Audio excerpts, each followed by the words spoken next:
I'll check to make sure that we're going Yeah. here. Um, uh, this, this, boom, donate-a-thon. We are live on Twitch. Um, Nice.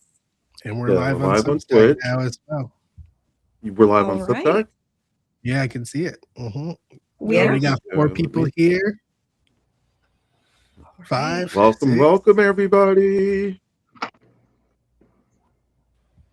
Got six All people. right. See Nice. into it. Welcome, everyone. Welcome. Thanks for the hearts. Yeah. Those We are love very the helpful, I hearts. think. Yeah. If you can press the heart while we're doing this, all the better. The more eyes on this donate-a-thon, the best. We can get this out. I'm your weirdo friend. I'm here with Will Fullwood, Onyx Rose, Cran Johansson, Oceana Tepfenhart. Did I say that right? Yes, you did. Nice. All right. Awesome. So we are here for, I think, maybe the first donate-a-thon that I've seen on Substack. We're here to practice community for our friend Wes LaRue, and I wanted to read to you a um, a post by his partner Elizabeth, who we are also advocating on behalf of here to get this medical fundraiser funded. And so I want to read you some of her words, and then from there I'm going to let my friends take it away. So this is from the campaign story on the Go Get Funding, which is a medical funding site that is, I think, preferable to GoFundMe. It doesn't take fees. So the campaign story says, for the last month, Wes, my partner in life since 2019 and husband of over 4 years, cannot get out of bed without his skin cracking, bleeding, and oozing pus. His entire body hurts, then itches, then hurts, then itches. His skin from head to toe cracks, bleeds, sheds, and tortures him. It was passed down genetically, the eczema, so the story goes. He was born scratching and irritation. It subsides at times, allowing him to live a normal life, but when it flares, it is entirely debilitating. Since he can barely get out of bed and doesn't want to be seen, I haven't included in a video in the Go Get Funding. He is not even checking his phone and is essentially sleeping all day. There is one form of medication, a bioloxic called Dupixent. Oh boy, I don't know if I said that right. That we know works when used consistently. It is the dermatologist's final recommendation after various concoctions of steroids and antihistamines have failed. It costs for a month's supply, 2013 US dollars a month. And, you know, it goes on. But the idea here is not the idea. The situation here is that Wes is not able to get the funding from the drug manufacturer, the discount drug. So they are paying for this out of pocket. And this is going to be the medication that helps get Wes back on his feet and out of a severe form of pain.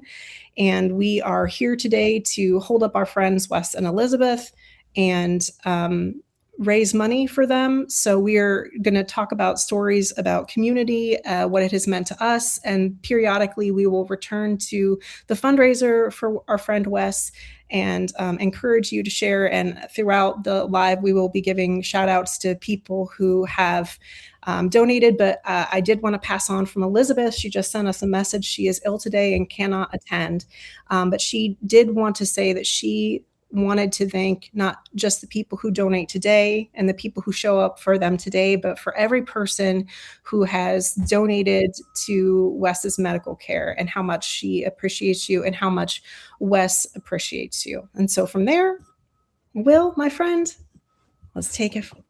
Thank you. Thank you so much. And yeah, guys, you'll notice in the chat that Onyx Rose has graciously put the links to help support this financial goal inside the chat. Okay, so feel free to copy and paste or use those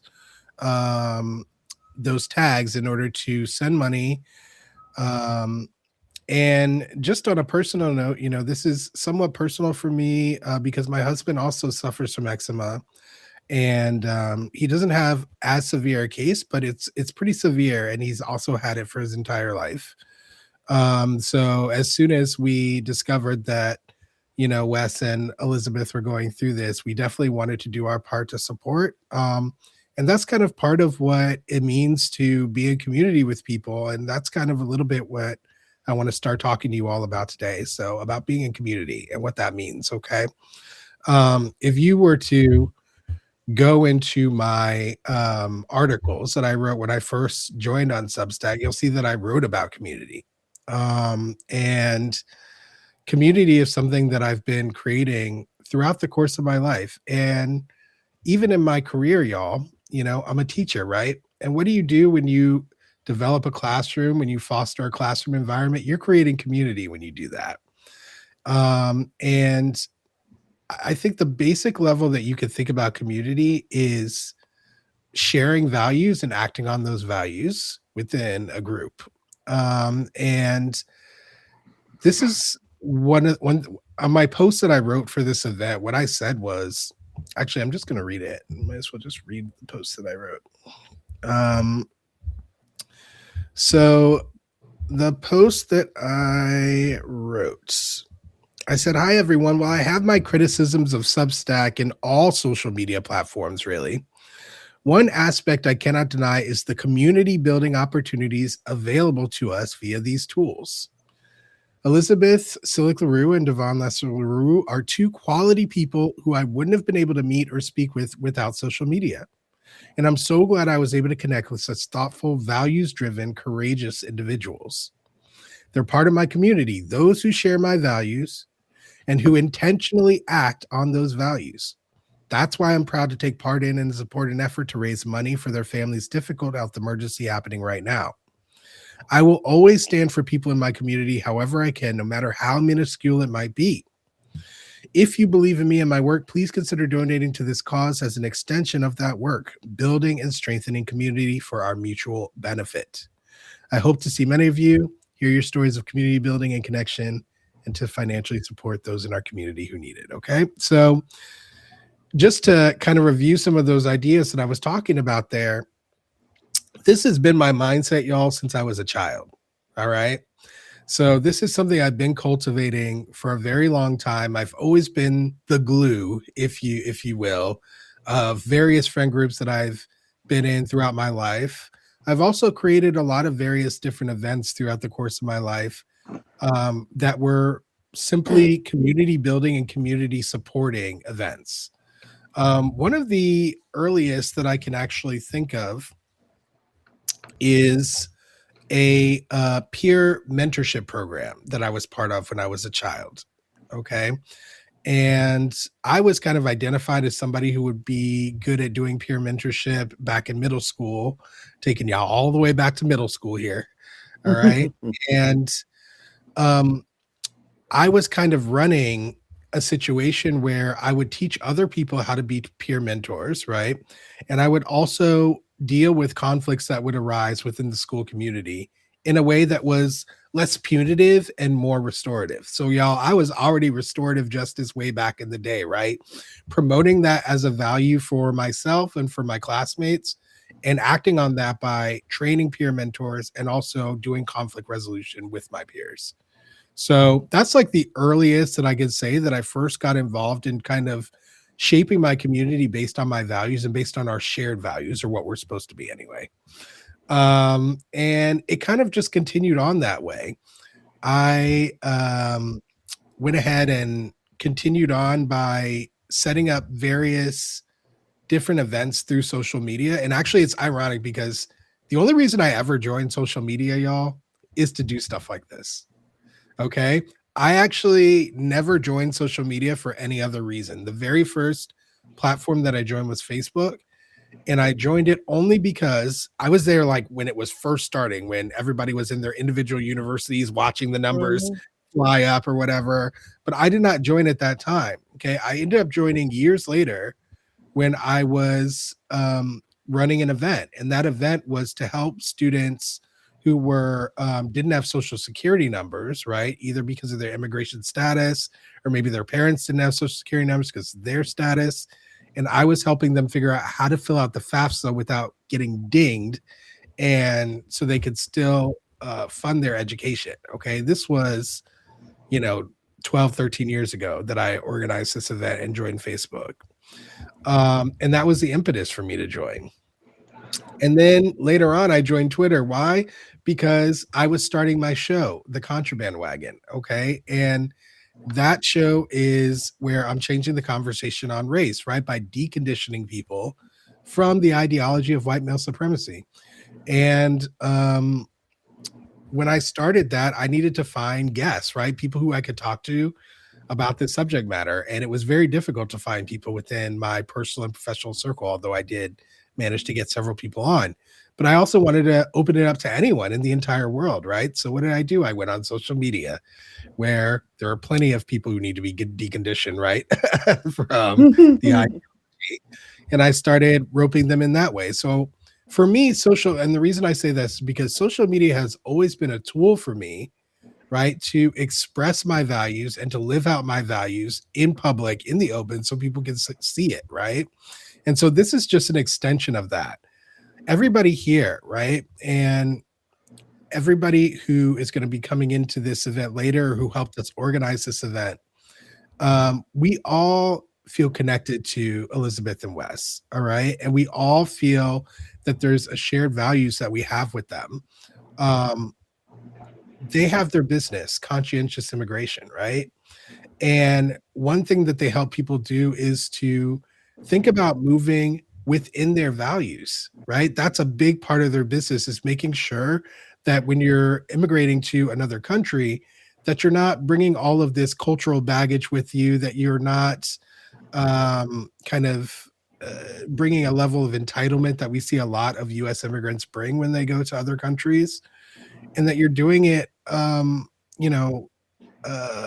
thoughtfully, right? And critically. And I just appreciate that work so much. Why? Because it's values driven again, right? So to me, the foundation of building community is sharing values, right? I set up that event for the FAFSA because I believe that everyone deserves an education and everyone deserves access to an education. No one should not get that because they don't know how to fill out a FAFSA form, right? I have organized parties and stuff where we donate clothes, where we donate food, right? Where we donate money just like this to raise funds for a cause. I've organized blood drives with my mother, who's a nurse, and both of my parents are nurses who've been in a caring profession for their entire lives.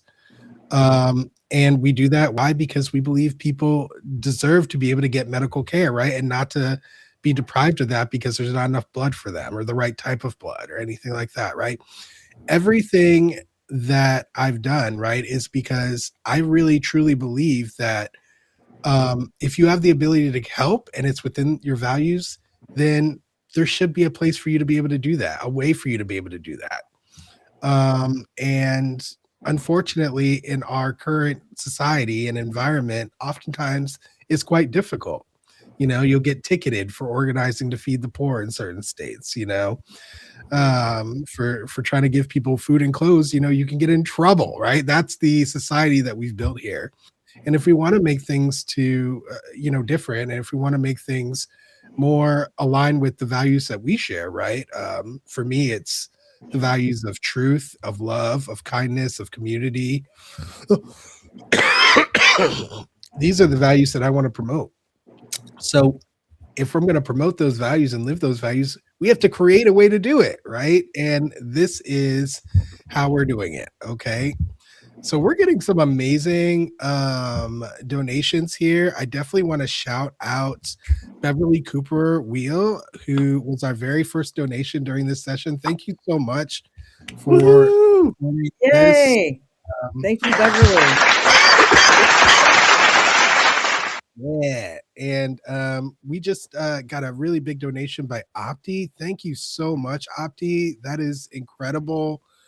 Your support is going to go such a long way in supporting with Wes and Lizzie and getting back up on their feet and doing the work that we love them for,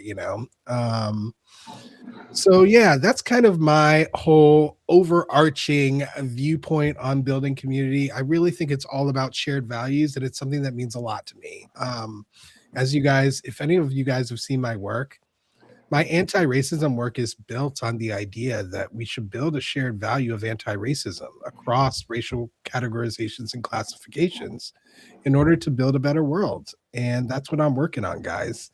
So to me, I see this as just an extension of that work because it shows how we can build community. And even if it's not around the idea of race, building community is about supporting each other, lifting each other up. Okay. And that's what we're here to do. So I'm just grateful to be a part of it. Thank you guys for including me. And one other thing that I want to add before I turn it over to somebody else is community can be messy, y'all. Okay, building community is messy. It's not smooth, and that's perfectly okay. And it's something that we're going to have to embrace for those of us who want to work actively to build it. Okay, don't shy away from building it because things don't go smoothly, right? So for example, to create this, all of us are not necessarily the most tech savvy people, right? And so we had to figure out, how do we organize this? How do we put this together, right? What can everybody bring to the table, right? And we had different people bringing different things. I have some decent moderation skills. I have a lot of experience moderating conversations. So I was like, you know what? Let me start after Dr. G gave our wonderful introduction there. I was like, let me go ahead and start the moderation, right? I was able to bring in various people, and Dr. G was able to bring in various people and Krim was able to bring in various people into our private chat where we could organize and start figuring out, okay, who's going to do what. Daedra, who's going to be here later, was able to create a spreadsheet so we could check on people's availability, right? Krim was the originator of this whole idea, right? And so we need everybody's Onyx Rose was able to learn how to use Restream so that we can have all these people on here at the same time and get these QR codes and these taglines at the bottom so that you guys will be able to see how to donate, right? So everybody was bringing something different to the table, and that is the nature of community, okay? That is the nature of community, is figuring out what your individual skill is that you can bring to the table and just going all in on that for your community. And that's what we're going to need, guys, to beat back fascism. Okay. Yeah. So another reason why this is so important for us to model and for us to experience ourselves, because this won't be the last time we build community. All right. It's not by a long shot. So thank you guys all for being here with me and doing that work. And thank you for our people who have donated. You guys are amazing. We love you guys. All right, take it away, whoever's next. Sorry. I was going to say, if I might jump in, it was actually your weirdo friend's idea for a donate-a-thon. I went to your weirdo friend and told them that my friend Elizabeth and Wes were really struggling, and so they came up with the idea. So I don't want to take the credit for that. And then we got talking about, we could involve other people, and that's how this all got going. If I may share about sort of community and some of the things I did, I'll keep it really short though, and then because we got some time here, but I'll share a little bit about things that I've done with community, and then I wanted to share an anecdote about how my immediate community here in Baltimore has helped me. But I've been involved with actually the student loan debt crisis. There's a lot of other things of community involvement, but that was my jam over 10 years ago. And it was around the time of the banking crisis. And, I was in grad school like a century ago. I was going to become a historian, and this was top of the mind for a lot of people. And once I left graduate school, though, it never really left part of my thinking. And so I started a blog called All Education Matters. And so it was originally going to be sort of all inclusive about education. And I've also been a teacher. I taught at the college level. Part of the training is to be teaching, college students and so forth. But this crisis around loans is that there's sort of this fallout, and people get forgotten, and it's millions and millions of people with student loan debt. The demographics are massive. However, Black and brown people are disproportionately affected by student loan debt because they oftentimes go to for-profit schools.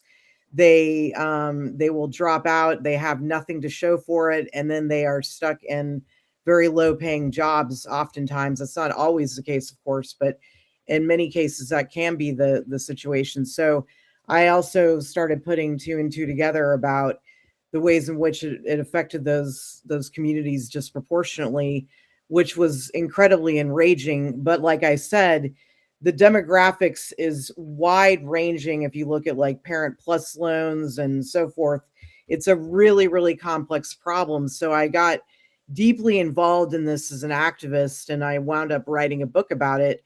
But I knew like thousands and thousands of people who were affected by student loan debt. And at the time, I came up with policy suggestions, one of which was the cancellation of debt. I say cancellation because it should not be considered forgiveness, because most people actually have paid off the principal of their debt. I don't want to get into all the technicalities of that, but most people who are paying student loan debt, they have already paid off the principal and so forth. So I'm as you can see, I'm really passionate about this. I think that the debt should be wiped off because it is, people get stuck in these things and they're in debt in perpetuity. And so this was a thing that I did for a decade, and wound up writing a book about it a while back.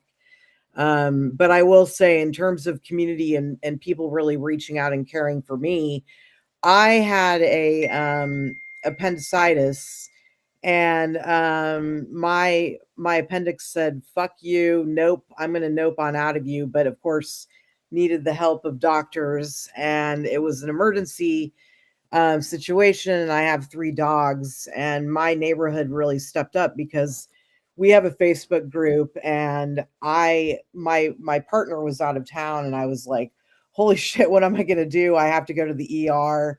It was an evening, and all of a sudden I needed people taking care of my dogs. And this neighbor of mine that hardly knows me, like, out of the blue was like, "Oh, your dogs are taken care of." And then another neighbor took care of my dogs. And I was, I just have to say, I was incredibly touched because, these people, one of the guys, didn't know me very well, but I do think that's an example of caring and tending for people. And I've gotten to know my neighbors actually really well, really well. And I think that's a very important thing, especially in the times that we're living in, is to really look your neighbors in the eye, to get to know them, to offer help, whatever that may be, like the simplest things. But in this situation, it wasn't a simple thing. Like, if my dogs hadn't been taken care of, you can imagine what I would have come home to after having had surgery. So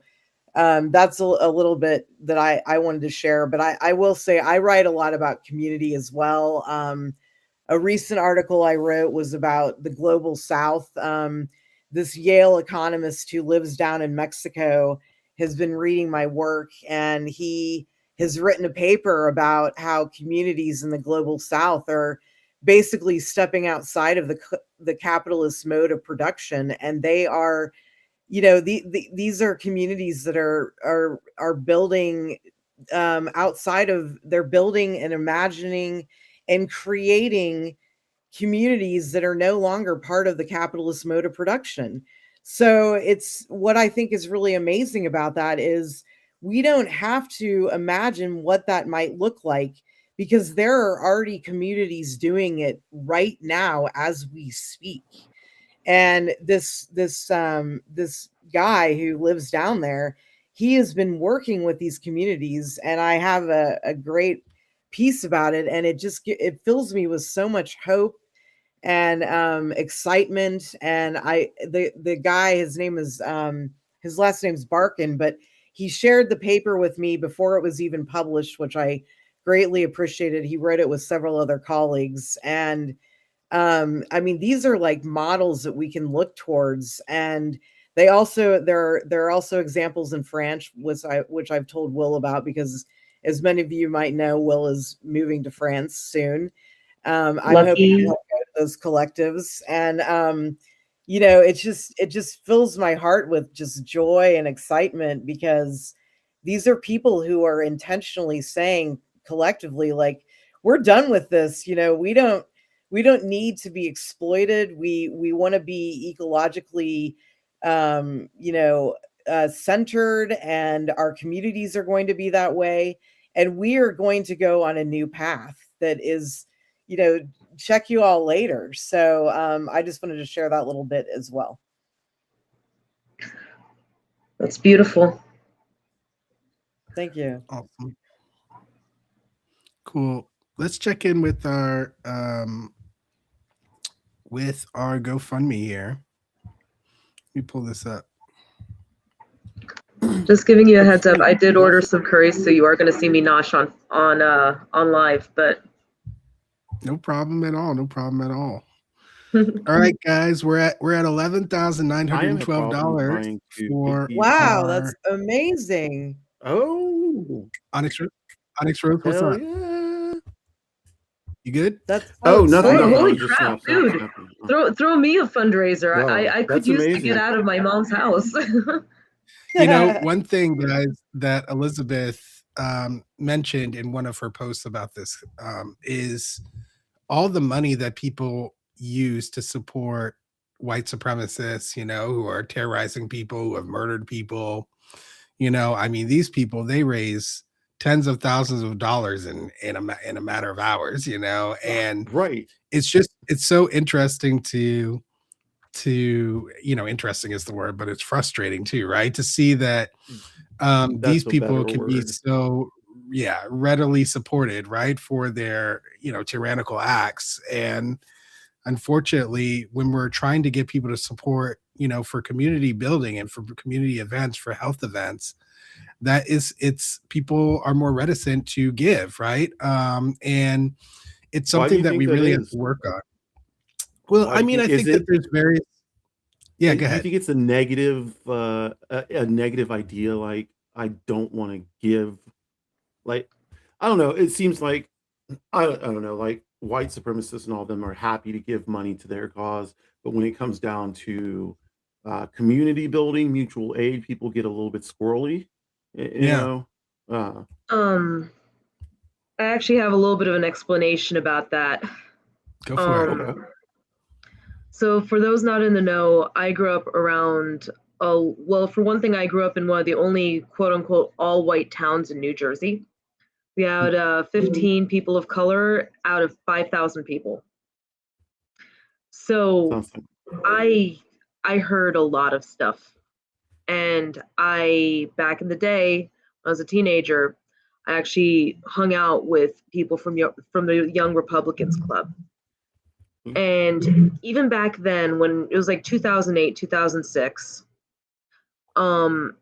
it was interesting that I noticed that there was this kind of like nonchalance about where are we going to get the money. Money was like readily available, and that always kind of struck me as interesting and weird, because the Democrats were always asking, please fundraise for this, please fundraise for this. But Republicans were like, hey, we'll pay you $100, just put door hangers on every door. And after a while, I started to notice something interesting about right-wing groups and how the funding would work. And this became actually common knowledge when it came to the Mormon Church. The Mormon Church actually bankrolls a lot of their influencers that push white supremacy, white power, Mormonism, and Christian nationalism. And the thing is that what you're seeing right now is you're actually seeing a lot of astroturfing. A lot of those accounts don't belong to real people.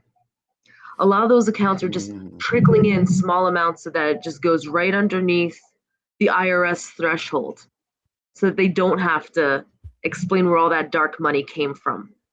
The Mormon church does it. The Russian government does it. What you're seeing is it's straight up just government money that's funding these awful people. When you're seeing people actually like donating towards the health and the community and the mutual aid of other people, that's a real freaking person 9 times out of 10.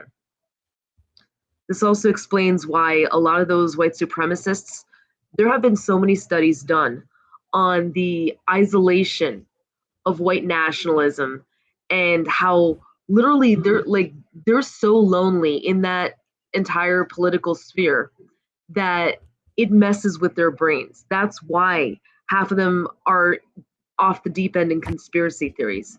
That's also why they're not grounded in reality. That's the difference between us and them. Everything that you see there, aside from the money, is fake. They don't have a community. They don't have an actual belief system that is their own. They don't have real connections with people. That's why we are freaking awesome and they suck. Yeah. That like is that. really good information.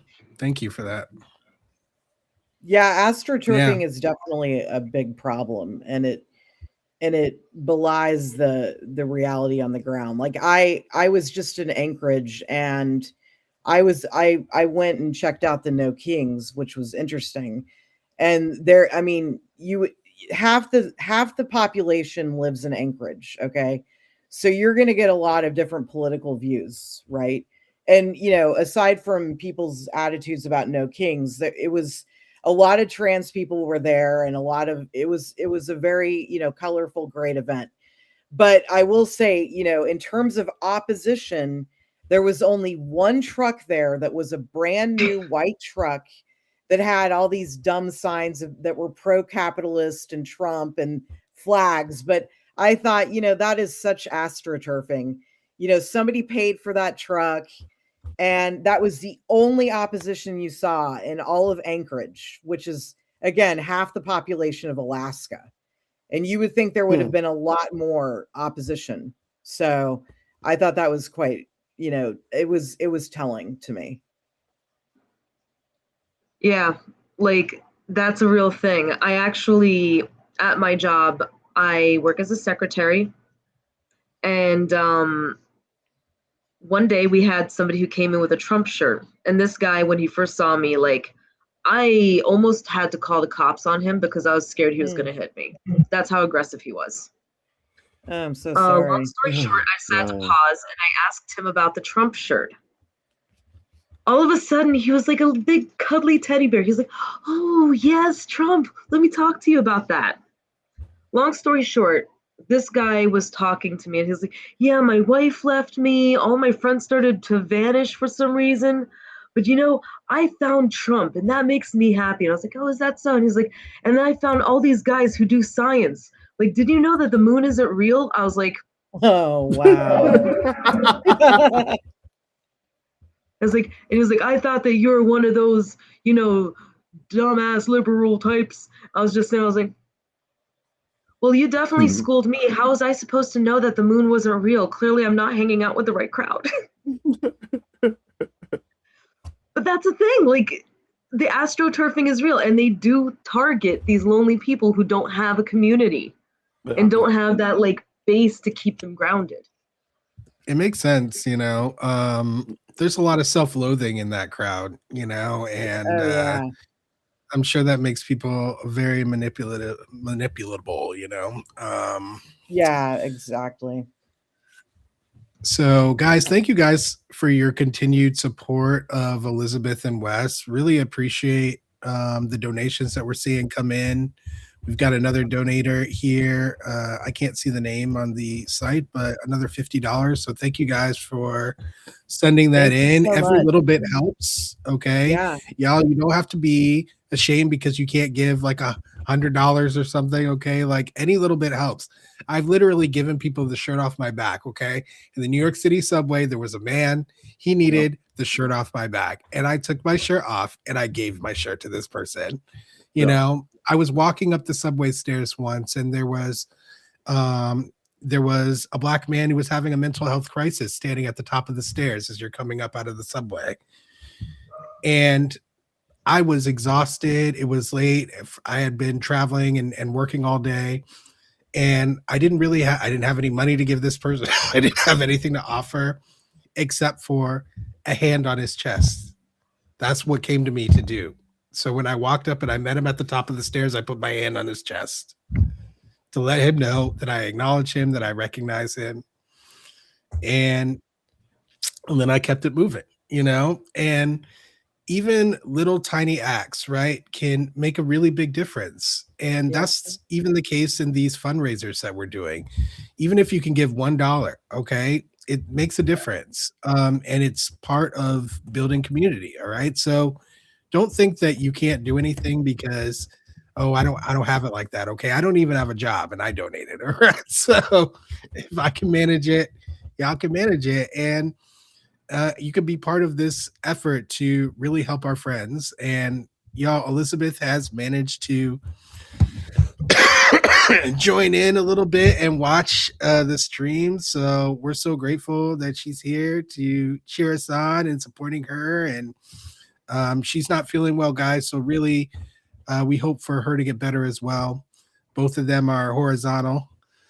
Wes's feet still are swelled up, it sounds like, from what she's saying in the chat. So yeah, he's still suffering and we could really use everyone's help. Okay. So use this, you know, find that community spirit within yourself. All right. That voice inside that says, you know what, I can give of myself for someone else. I can give of myself for someone else. All right. Everybody has that in them. Everybody, even the most selfish, narcissistic person has something in there that they suppress. All right. Well, here it's time to bring it out. All right. Click on that link, post it in your browser, go ahead and donate a little bit. And let's get them to reach their goal. Yeah. Should we do a quick technical moment to help out Onyx Rose with getting us live, or? Yeah, because I'm still like waiting on something to happen with Substack, but while we're doing the technical thing, I guess I'm not really So what's going on with that? I see it on Substack. So yeah, Are we're you saying broadcasting it's from not live on your pages? it's not live on my Yeah. pages now. It's So- not on so your he- page, so is what he- you're saying. Okay. So here's the thing, guys. All right. So when we do these, right, and you want to have a co-host, which is the only way that it can be live on your page, is if you're a co-host. So when we were setting it up, you could only have 3 co-hosts at a time, I guess, or something. So okay. Right. we Gotcha. chose Onyx Rose, we chose Kryn, and we chose Dr. G. And right now it looks to me that we have Onyx Rose and Kryn. It should be on your pages. And then Dr. G, you said you didn't accept the invite. And so yeah, now we're trying to figure out how we can invite Dr. How do you G want it? from now. I have no idea how to do that either. So Let me if you know if how. I can. I'm still learning all the technical stuff. One way you might be able to do it, Onyx Rose, is if you're looking at the stream from Substack, you should be able to in the upper left hand corner Right. see like your name and Kryn's name. If you just click on that little window, does anything come up that allows you to add another host? Not to it will not allow me to add another host. It just shows Okay, my yeah, name, Kryn's name as host. Okay. Yeah, I figured. I think once we start the stream, you can't really add a host. You have to do it before. So Right. So yeah, that's where we're at. We have to make do. But we've got 33 people in here who are joining us, more people coming in. Okay, that's good. Yeah. Miss H, welcome. Thank you so much for being here.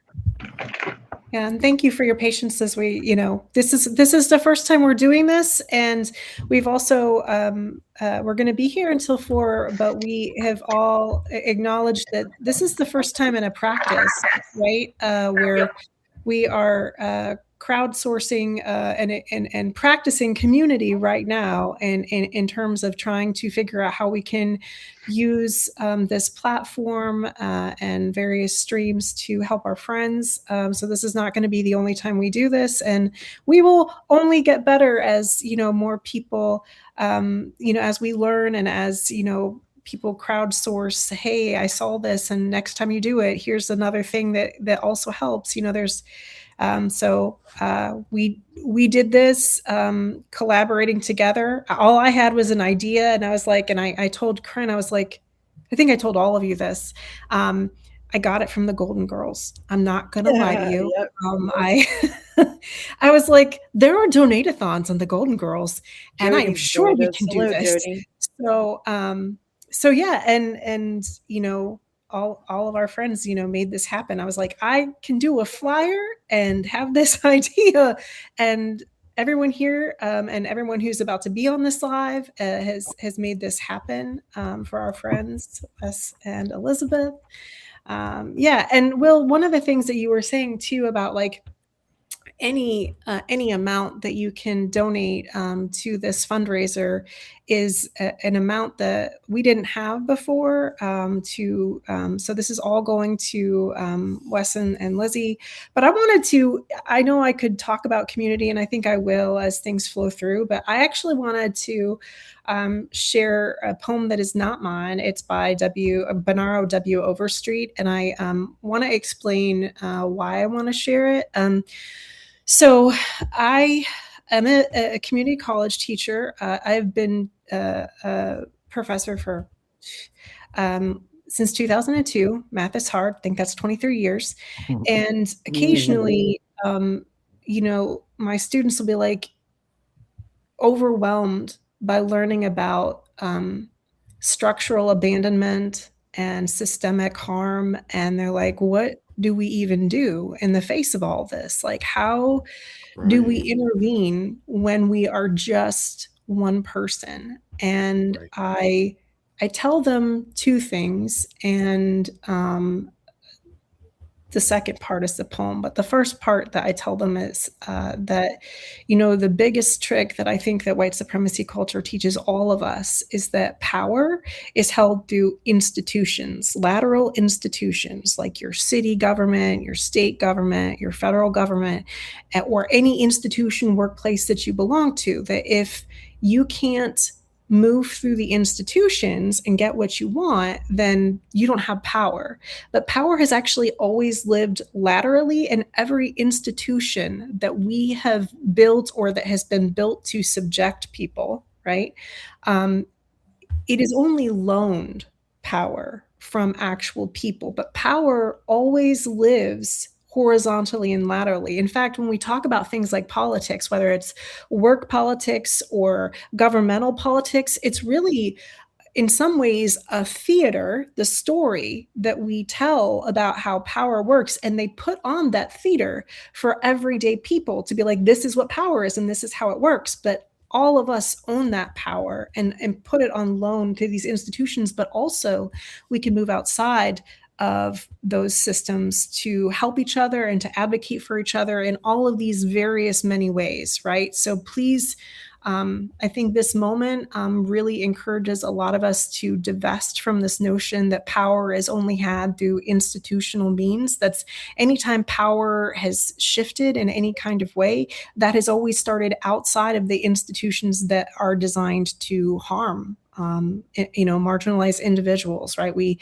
live in a profoundly anti-Black, anti-trans, anti-First Nation, ableist, sexist, all of the freaking things.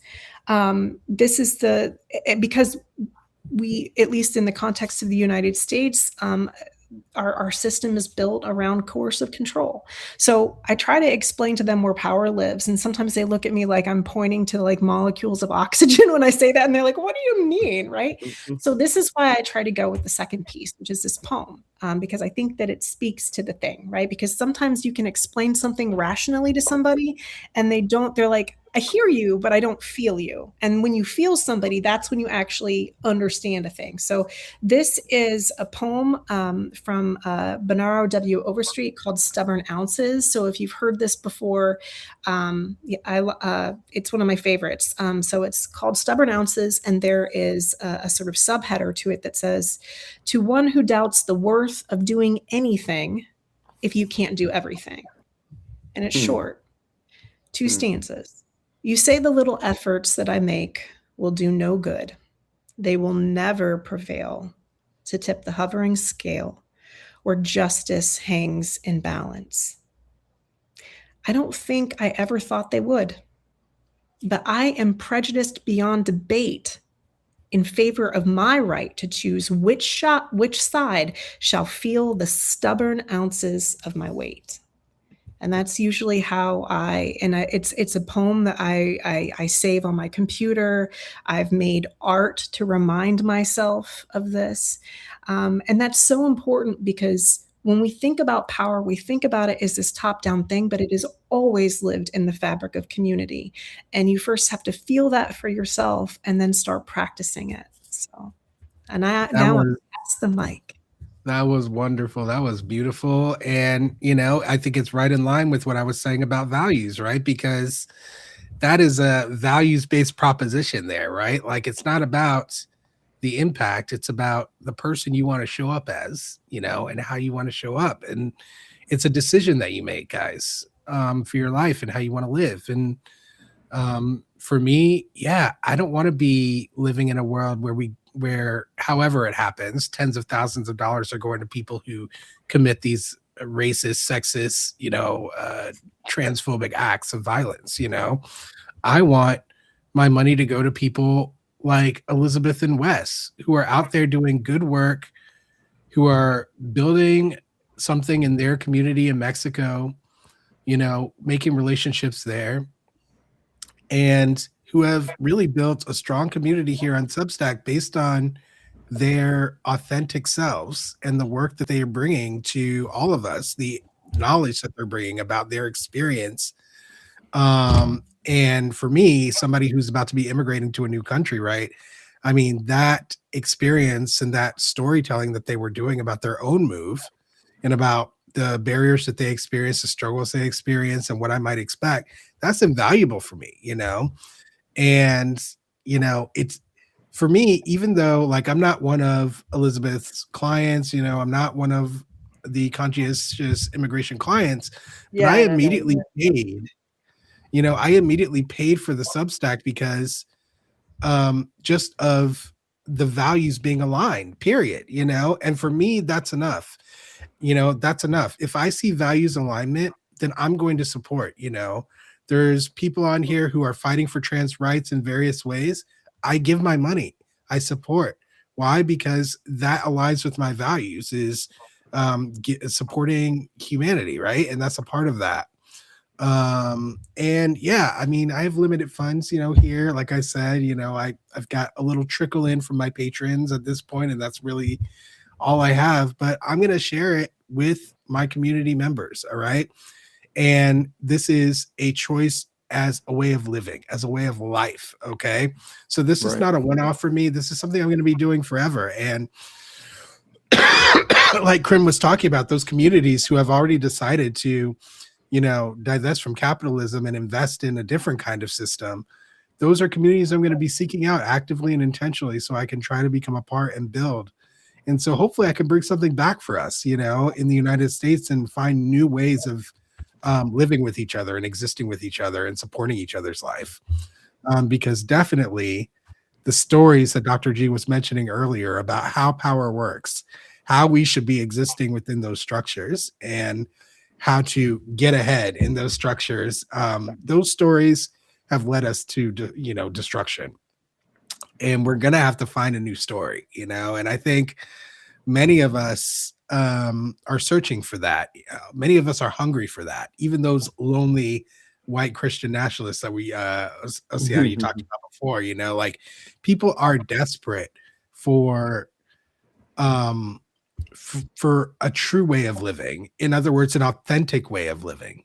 And right now, the structures that we have built have encouraged us to live inauthentically at a very fundamental level. Well, they're very top heavy right now too. I mean, these parasitic billionaires, I mean, this is not sustainable. It's killing us all. It's literally killing the planet, and it's not sustainable. You know? Yeah, so it's also killing them. No.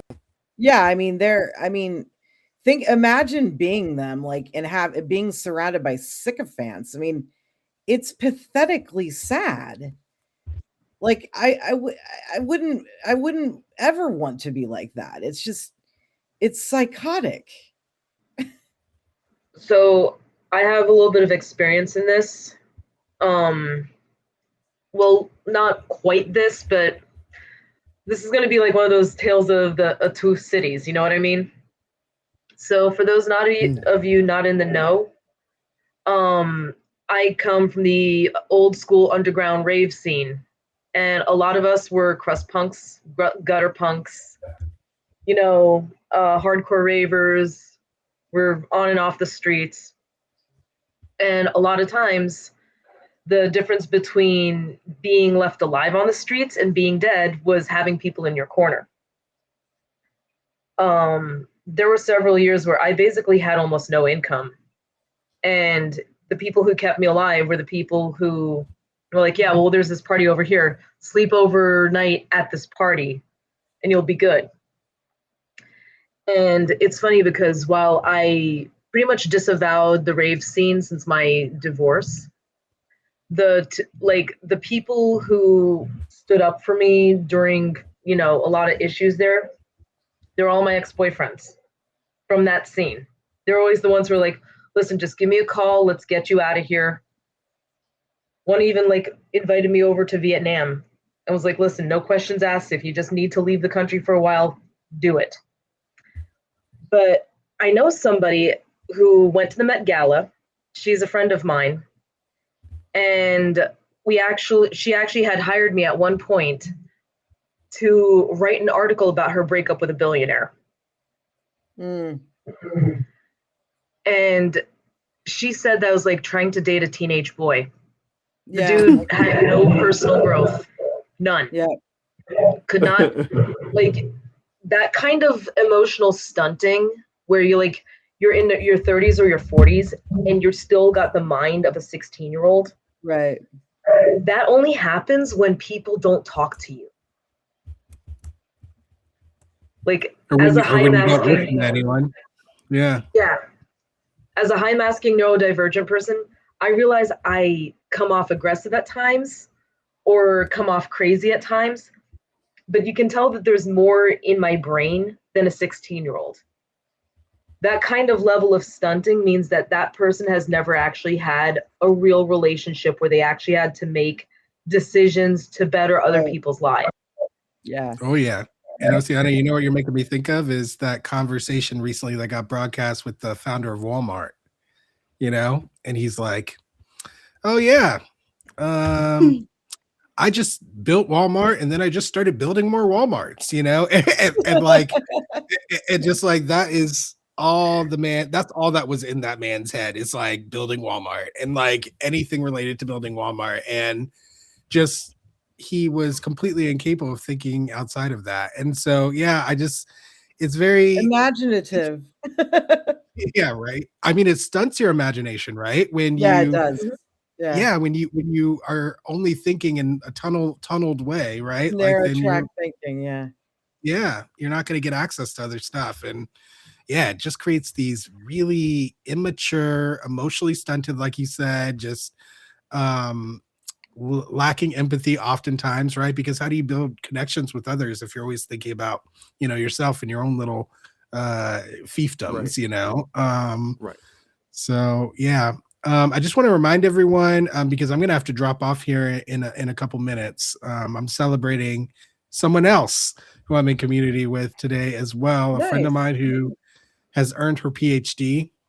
Oh, great. Wonderful Black woman who earned her PhD today, and she had her graduation ceremony this morning. We're going to go over to the house and celebrate her.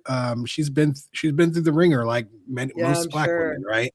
Yeah. Trying to show that they know a thing or two, and What's her I was PhD in? lucky. What's her area? She's an education specialist and Oh, psychology okay. specialist. Mhm. Wow. Very cool. And yeah, so it's been really cool. I was able to help her out in the past.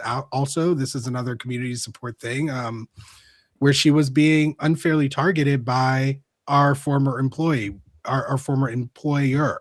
Okay, we both used to work at the same community college, and she was targeted and fired 3 days after being given paid family leave. Okay, Oh, so man. yeah, so she got approved for family leave, and 3 days later they fired her. So she wanted to get a lawyer, fight that, because it was illegal what they did, and Yeah. I was part of an organization at the time that was representing all higher education faculty in the state of North Carolina. So I was able to advocate on her behalf and get her funds to pay for a lawyer so that she could Good. follow through with that process. Yeah. So I just bring that up to say, guys, that this kind of thing that we're doing here, right? This is something that I practice in my life all the time. All right. I am consistently giving of myself for people. And this is a decision that I have made for myself. This is not a decision I'm making individually for each individual person. This is something I've decided for myself as a way that I want to show up in this world.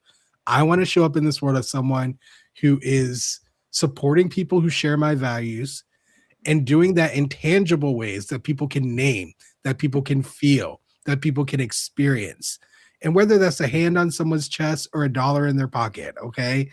It's enough. It's enough. And I want everyone out there to realize that and to remember that. Luckily, I could do a lot more this time for Elizabeth and Wes. Thanks to my wonderful husband who's allowed us to donate a significant amount to the fundraiser here. And I encourage you guys to continue donating. Okay. Right now we're just shy of $12,000. Oh, I'd that's love great. to get us over that $12,000 mark at least today. All right. So please, if you haven't Definitely. already given money, if you have something that you can spare, even if it's $5, we're only $38 away from 12,000 for them. So please try to get us over that hump by donating a little bit. Links are all in the chat. Thanks to Onyx Rose. We got Cash App, we got Venmo, we got PayPal, we got Zelle. We've got the GoFundMe. All right. So any way, any flavor that you prefer, go ahead and click on that and try to get it done. And Elizabeth, you're so welcome. We just love you to death, you and Wes, and we hope you guys both feel better soon. All right. And even though this is I'd much rather be bringing you soup to your house, and and I helping know. I y'all wish out I were there to physically. take care of them. Yeah, it'd be nice if we could actually go and take care of you. And but this is the next best thing. And I see that you've gotten donations from Venmo as well. Thank goodness. And I'm just so pleased. That's great. Yeah. So guys, thank you so much. I'm heading out. Okay, I'm gonna head out to this Have a nice graduation rest of your day, party. Will. Thank you. You guys too. Nice And seeing you. Will. it was wonderful. Tell your girl to give him hell, because Lord knows some people need it. Oh, she will. Trust me. She's a fighter, man. To get to this point, she really fought hard, and I'm so proud of her. And I can't wait to go celebrate. So I'm gonna do that now. So, bye, guys. Take care. So long. All right. Bye. Bye, Will. And then there were three. All right, Then you there all were are coming three. with me for a cigarette. Yeah, I just had to wolf down some curry. I was like, why am I dizzy? And I was like, oh wait, I'm hungry. Right. I haven't eaten. I had a long night. No, I just want to kind of hop on what Will said. I do things on a much smaller basis. I am not like a big organizer type of person, but I do help. I'm known for helping trans people, my trans brothers and sisters, and peeps from another mother and father.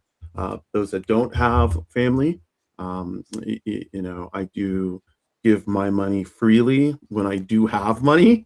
But yeah, Yes. my concentration is on working one-on-one.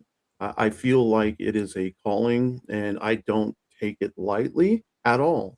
It is it is a spiritual calling for me to help people in any way, shape, or form that I can. So something like this is always great. It's just in my nature. It's from a place of empathy. I can put myself in people's shoes, and I can feel and understand, the pain and the suffering, the that's and why things like this are necessary. To believe that we can do this by ourselves all the time is ridiculous. We need to be able to lean on people. We need to be able to expect that people will be there for us when we are having a hard time. I appreciate all of this. I appreciate y'all bringing me on. I believe it was Dr. G. Pat who brought me on. So thank y'all for that. Yeah, she did. And I'm now glad that I'm. you're here.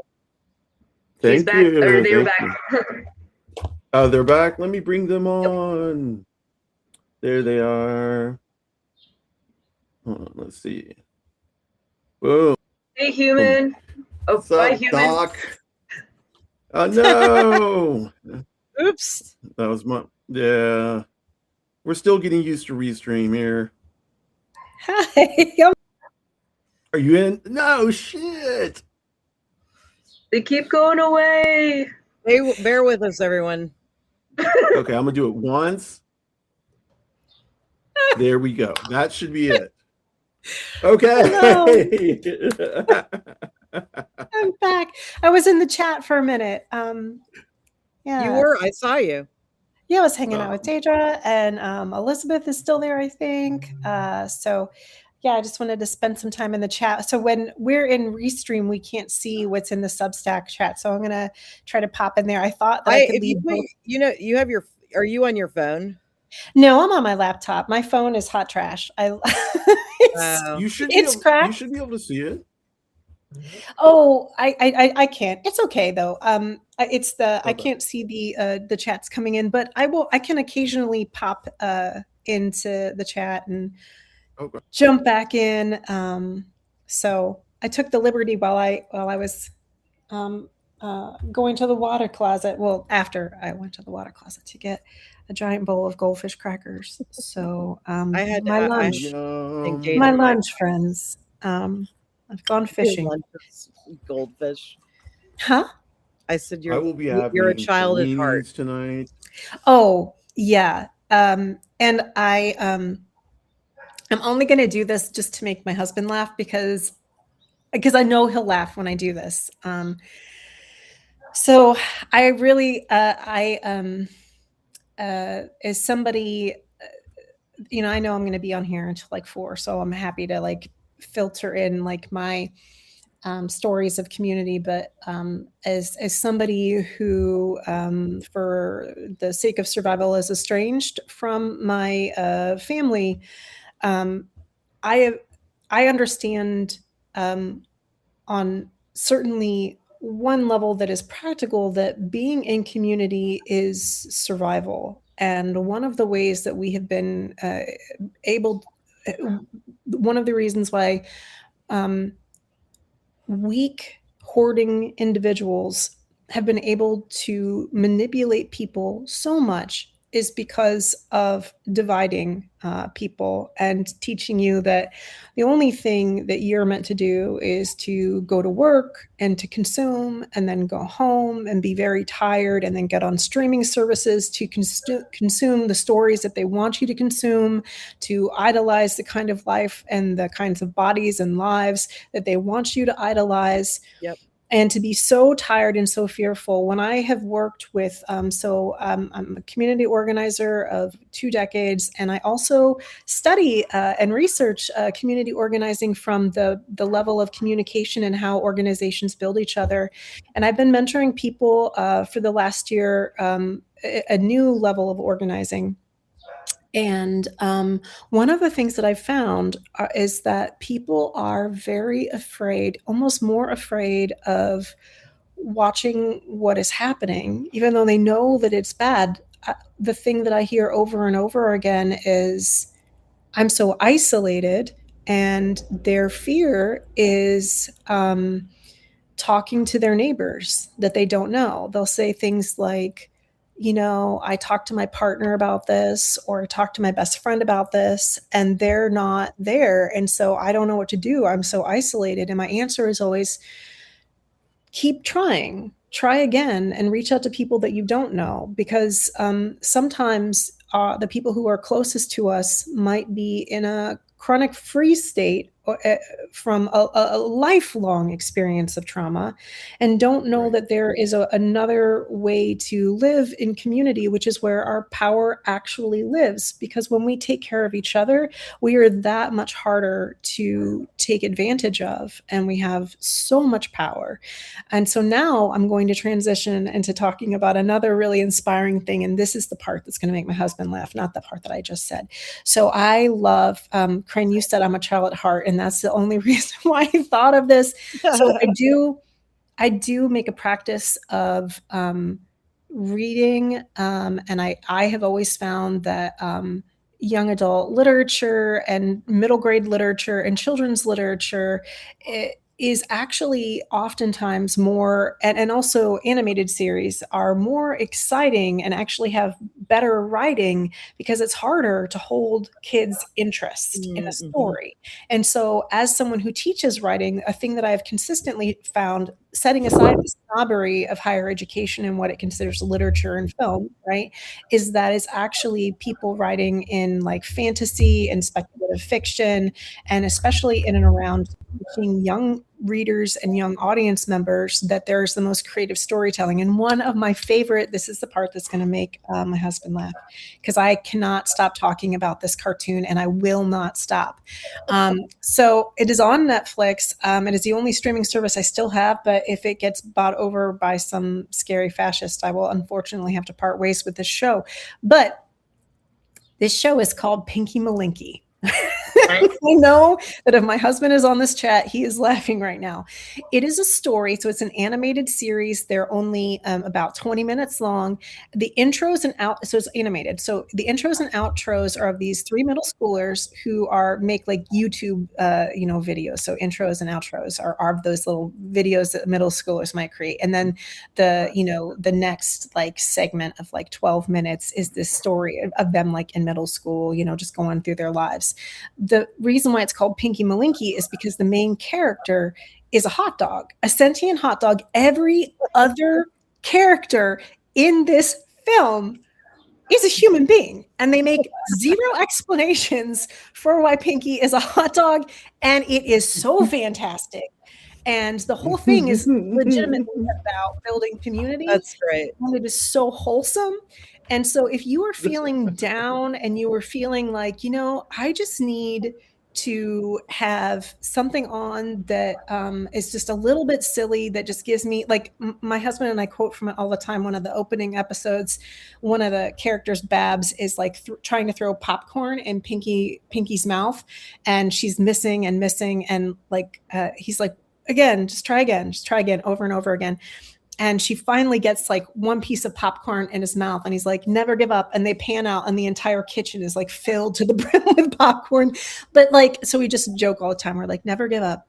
Every time we're like messing something up. But there are just so many really cute scenes of community in there. And there's a whole range, I could talk about animated film and how it celebrates community forever, but I wanted to plug a sentient hot dog hanging out with two kids. And I also love that other character, JJ, his family structure, he has three dads, so they're in a polycule. So I really love that too. It's just like really cute. So it's a really neat show. I love it. I love that. I'm a Bluey fan. Bluey. So yes, I call it crying puppy show, because you can always tell when I'm watching certain episodes, because you'll just see me doing this in front of the TV.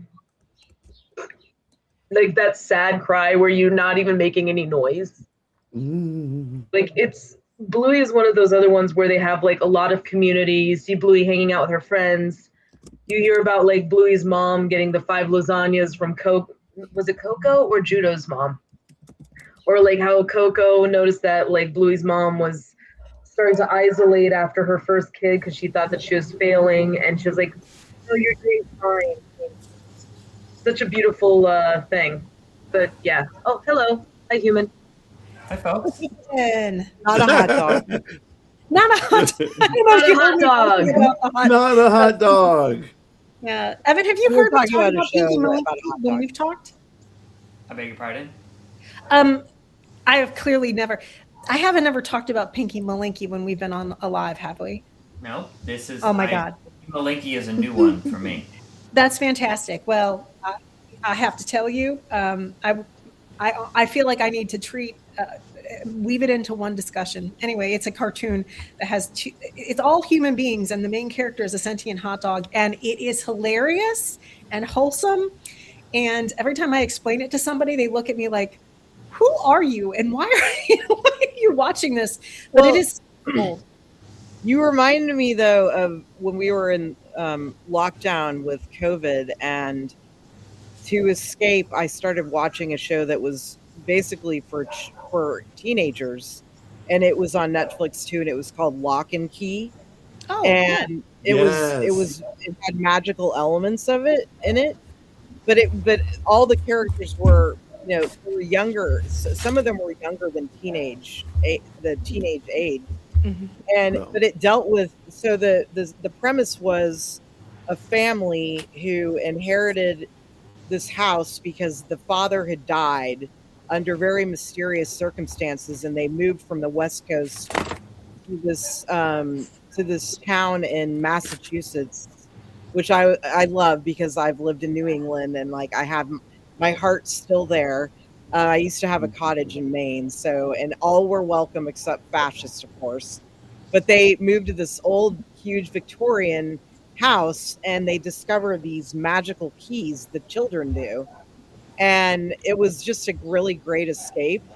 And but they dealt really well with like how you contend with grief and the stages of grief and things like that, and how children deal with it too. But then there were all these magical elements to it, and I mean, I loved the show. I mean, I was really interested. I mean, it was very, very interesting, and it was, it was really complex, and the relationships that the children had and the teenagers had with each other were really great. And I got really, really into it. So your description of the Peaky Malinky made me think of that show too. It's a good show. I watched that one too. The last season, I was like, Yeah, I wasn't into the last season because I am committed to a thing, but I love animation. My favorite, and I'm going to Evan, I'm going to give you some time to think about a story about when you were in community or experience of community. And as you're thinking about that, I'm going to talk about my favorite course that I've ever taught, which is a senior seminar. It's something that graduating English majors take. And I taught it the first time during the pandemic. And I taught it, every one of them has a theme. And generally professors do this like crummy thing where they specifically just design their class around their own research interests, like 19th century medical literature for women. And no one freaking wants that. So I was like, we're going to do Kids in the Apocalypse. And we did, cool. We did Adventure Time and Kipo in the Age of Wonder Beasts and Over the Garden Wall, and a number of other ones like She-Ra and the Princesses of Power. So both pre-apocalyptic and post-apocalyptic stories. And it was, there were, Steven Universe was in there. But it was really cool because, one of the things that we noticed is like a common theme throughout these pre and post-apocalyptic films was just how important, being in community with the people around you and in your neighborhood, and realizing that your fate hinges upon another person's. And so it was one of my favorite classes. My students enjoyed it, and they just got to like watch animated films and then talk analyze them, and it was just super cool. And I feel like I have stalled now enough. Evan, you got anything you want to, as you join us? Welcome to the chat. Welcome. Yeah.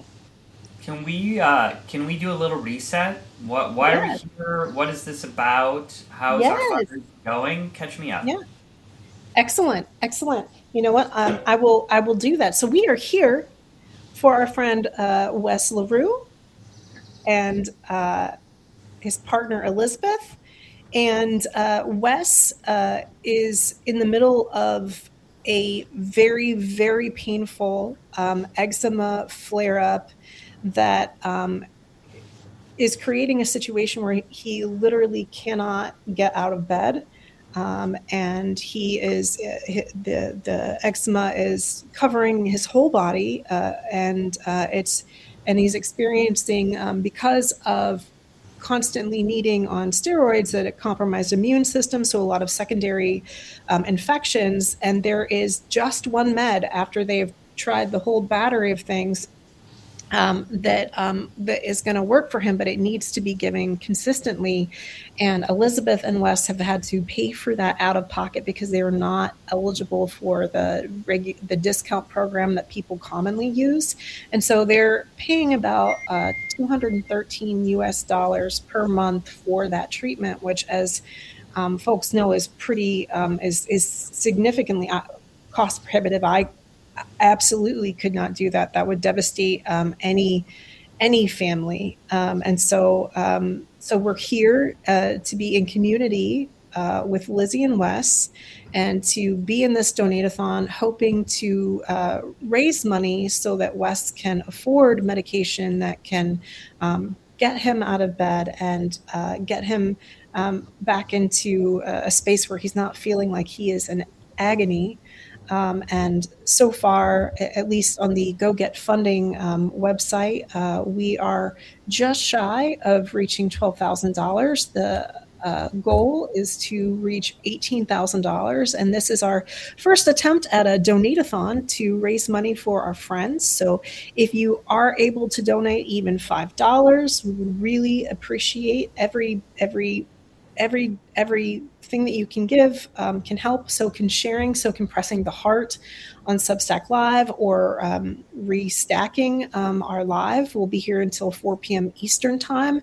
And in between, we are sharing stories of community. And also we are going to be throughout giving a shout out to people who are donating during our donate-a-thon. So is that a good catch up, Evan? Thank you. That's very helpful. Sweet.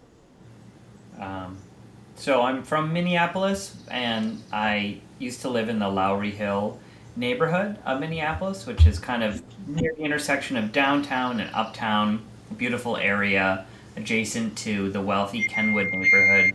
But Lowry Hill is largely renters, and I lived in an apartment building with a lot of middle income, lower income folks during 2020, 2021, during COVID lockdown. So it was a time when people were extra isolated and struggling a lot. And after the summer of 2020, that was also a period of time when we had lived through the summer of George Floyd at its epicenter.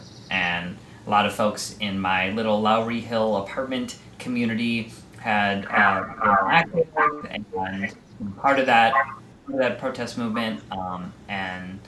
But whether or not people were on the streets, we were all living through helicopters and fire trucks and smoke and all of this warning and all of this tumult. So it was a difficult time. There was an area in the back of the apartment building that some of my neighbors took upon themselves to turn into a community garden. And they cleared everything, they organized it, they drew up little plots so people who wanted could plant whatever they want. They cleared the rocks and the stones, and it was this really beautiful thing. And in the spring of 2021, we started to get flowers and herbs, and including my favorite herb, which is dill. Now, I didn't plant anything. I was just an enthusiastic supporter of the community garden. But when the dill started to come up, I went out there almost every day and plucked a little bit of dill for my eggs, because dill with some eggs, it's really nice, it's simple, it's delicious. And so I took advantage of the community garden personally. Eventually, I decided I was going to make some matzo ball soup. It was a cooler season, and and I made the whole thing. Remember with COVID, it's like you got to have your projects. So you get the chicken, you make the schmaltz, and you do the layers of the veg stock and all of this. But dill is an essential herb, both for the chicken stock and for the chicken salad. And if you really want to take your matzo balls to the next level, get some chopped parsley and chopped dill in the matzo meal. Anyway, I took the dill and added it to the soup, but I couldn't just make matzo ball soup for myself. I also brought some to my neighbors. And so at that point, I was no longer taking advantage of the community garden for my own culinary delights, but I was able to bring some of the benefits of the community garden in the form of that soup to some of my neighbors that had been community leaders and helped to spearhead the garden project all along. So that was a fun moment of the community garden coming around full circle at a moment when our tight-knit little Lowry Hill apartment community of renters was really needing each other more than any other time. That is lovely, and it is a lovely story. And you're right. I'm so glad that you said that thing about how you were an enthusiastic supporter of the community garden, and even like the emotional support of that. And then you're like, and I'm making soup for other people, and that is. I love me a community garden. I think it's I had always been a gardener, but during COVID, because there were some grocery shortages, I went from a gardening for myself to taking up the entirety of the front part of the had like a cottage, like a Cape Cod, a really teeny tiny brick house that I had with my ex, and I put out 5 raised garden beds and these huge arching trellises and just grew shit. I was just like I was like the sort of zucchini pusher of the neighborhood, and just walking around dropping off vegetables, zucchinis on kids, and I'd be like, "Hey, want some basil?" But anyway, it was cool because like people would stop, and I would go on runs, and people would remember and be like, "What are you growing this season?" And people stop by and they're like, "That's so cool. I'm going to do it on my block." And so at the time that I started, I was the first one. And then by the time I did move out of the place where I was and my garden, heartbreak. But the person who bought it did in fact was a gardener. So I know my garden's still there. But anyway, there are now, at least at the time that I left, 4 more community gardens just in my 4-block radius. And, it does build community because people will stop and talk, and there's exchanging of plants. I met met a lot of people in the neighborhood who invited us over, and then we started being able to do things like locate people's lost dogs or find out about the young trans kid in the neighborhood who was being bullied, and then dropping off like a homemade felt doll for him to sort of hug in stressful times. But it really became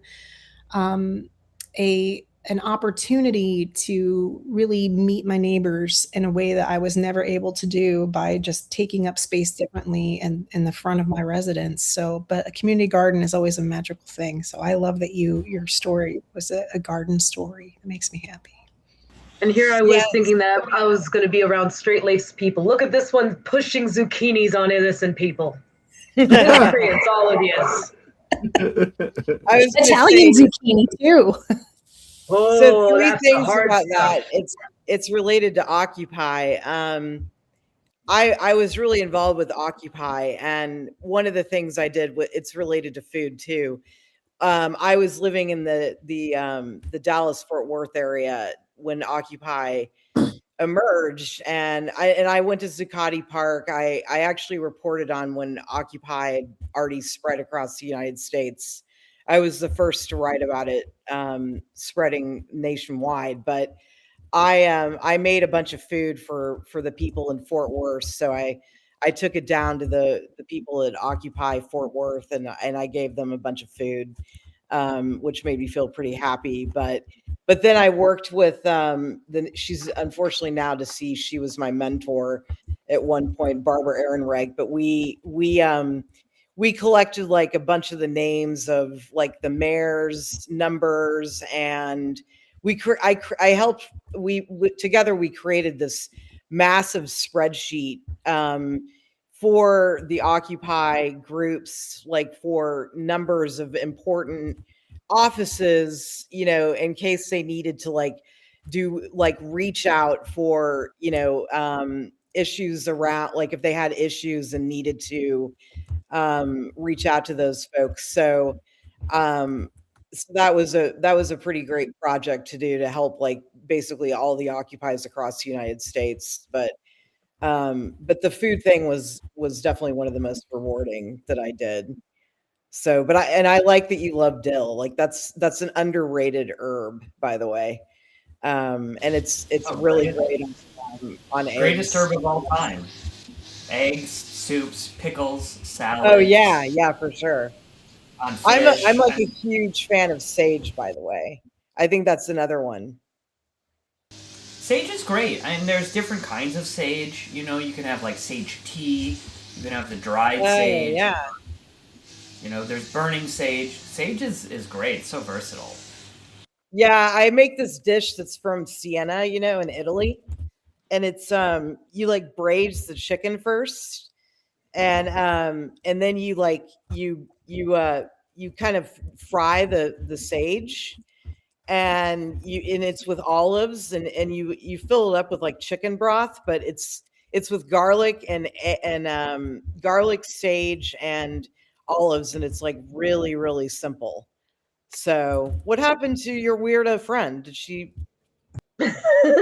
You know, when you say it that way. I don't know if they dropped off. Let me see if they're actually. Yeah, there they are. I'm sorry, y'all. That's okay. Let me pop them back in. There. Okay. There you are. That was my bad. I'm Sorry about that. I was like, oh, the restream was open twice, and I was like, I'm just going to close one of those tabs. Nothing will happen. That was Whoops. so. It was one of those too many tabs open situations. No, sage is excellent, and there are also like a whole bunch of like different types of sage that are used That's for what different Evan was things. saying, Some of them aren't culinary. Yeah, I love me a garden. And also I say I'm a turnip, but that is not to say turnip is one of my favorite things to plant. I love turnips and butter. Yeah. Just simply made up in butter. It's delicious. Well, and turnip greens I had never had until I was in a long-term relationship with someone who had Southern parents, and it was the first time I'd had turnip greens. And so what I think is so cool about the turnip, other than how easily they grow and how fun it is to pull them out of the soil. I mean, legitimately, it is so fun. Them and radishes, to pull a root plant out of the ground is one of the, it is like magical. I know that is silly, but anyway, yeah, no, it's like rewarding. Yeah. I grew turnip greens and mustard greens, which I also love mustard greens. So, but yeah, like I thought it was so cool that you could also eat the tops, the turnip tops, and cook it. And I'm like, now that is a plant that, you know, because like for instance, nightshade variety plants like tomatoes, the leaves are actually poisonous, right? Right. And so you don't want to be eating those. I have to wash my hands when I grow tomatoes. I get all itchy and shit. I do. Oh yeah. So but I've never actually had the same experience with like, so potatoes, eggplants, and tomato plants are all nightshade plants, just in case you're curious. Although incidentally, a sweet potato is not. It is a variety of it's not a morning glory. It does a flower like a morning glory, but it's a tuber. So it actually has like morning glory type flowers. I digress. You didn't need to know any of this. It's not related to the delicious though. It's not related to the potato. Yeah, it's not. I was so Yeah, right. surprised when I found out that it wasn't related to a potato. They grow Right, differently. I mean, they both grow similarly, but like I thought it was so. I have grown my own sweet potatoes. They were like really measly because I didn't have them in a full sun plot, but they were fun. Yeah, just yeah, it's good stuff. I digress. I'm gonna stop No, it's talking about fine. Let's vegetables. talk about No, you could get talk me. about This is food special. all the rest of the time. I What was mean, that? but food is very deeply intertwined with community. I mean, it's one of the Of ways I've course, gotten yeah. to know my neighbors is that because I love Yeah. to cook and I'll make these, rich dishes and then I'll invite them over. Like one of my neighbors, though, they were 5 hours late to my dinner. And I thought, wow, I mean, there's fashionably late, and then there's late, like 5 hours late. I would have to be like, no, I'm sorry. 5 hours? Yeah. No. Were they very hungry when they came? Yeah, they ate their meals, but then the gentleman was falling asleep at the dinner table because it was like 12:30 at night, and we had another guest, so we all had to wait around. I made this like absolutely beautiful roast, and it waited too, so we all waited with the roast, and they didn't Bro. apologize. They just showed on up. Could I just From the refer them island. to Emily Post? I don't think island people are this late. Like I have other friends from the islands, and I'm like, yeah, they've never been this late. Like 45 minutes, maybe 30 minutes, but like 5 hours. I was like, they are the most wonderful, sweetest, kindest people. Like they would give you the shirt off their back, but like, I don't think that I'm going to have them over for dinner again. Or if I do, I'm like, okay, we're grabbing you off the street right now and we're sitting you down at the table if you come over for dinner again. You could just tell them it's at 4 o'clock and they'll show up at maybe Yeah, I'll 6, be like, 7, 8. okay, our Yeah. dinner is due. And then they'll show Right. up at 7. There we go. I went to my friend's sister's birthday party up in Newark, and the invitation said 8 p.m. Be there, the party starts then. So we went, we waited. A couple people start trickling in around 9. I was like, okay, at least we're in the right place. A couple people start trickling in around 10. And then finally I was like talking to my friend, I was like, dude, where's your sister? And he's like, oh, she's still getting ready. His sister showed up at 2 o'clock in the morning for her own birthday party. Oh, Oh my MG. God. Diva. That's I wild. was like, I was like, how long does it take you to do your hair, woman? I'm gonna just completely interrupt everything you guys are saying.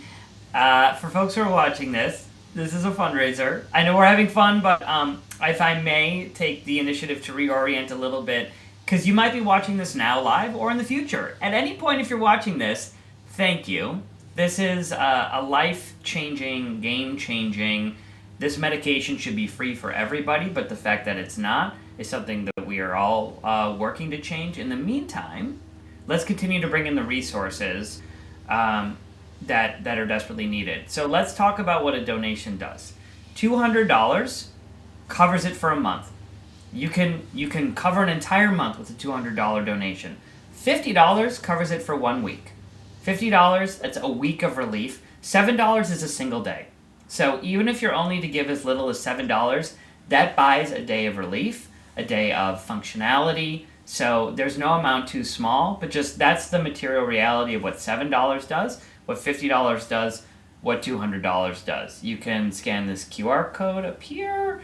You can hit the Zelle, PayPal, and if you can't give, you can restack. You can share, amplify this video, whether it's you're doing this live or in the future, so that more people can see it.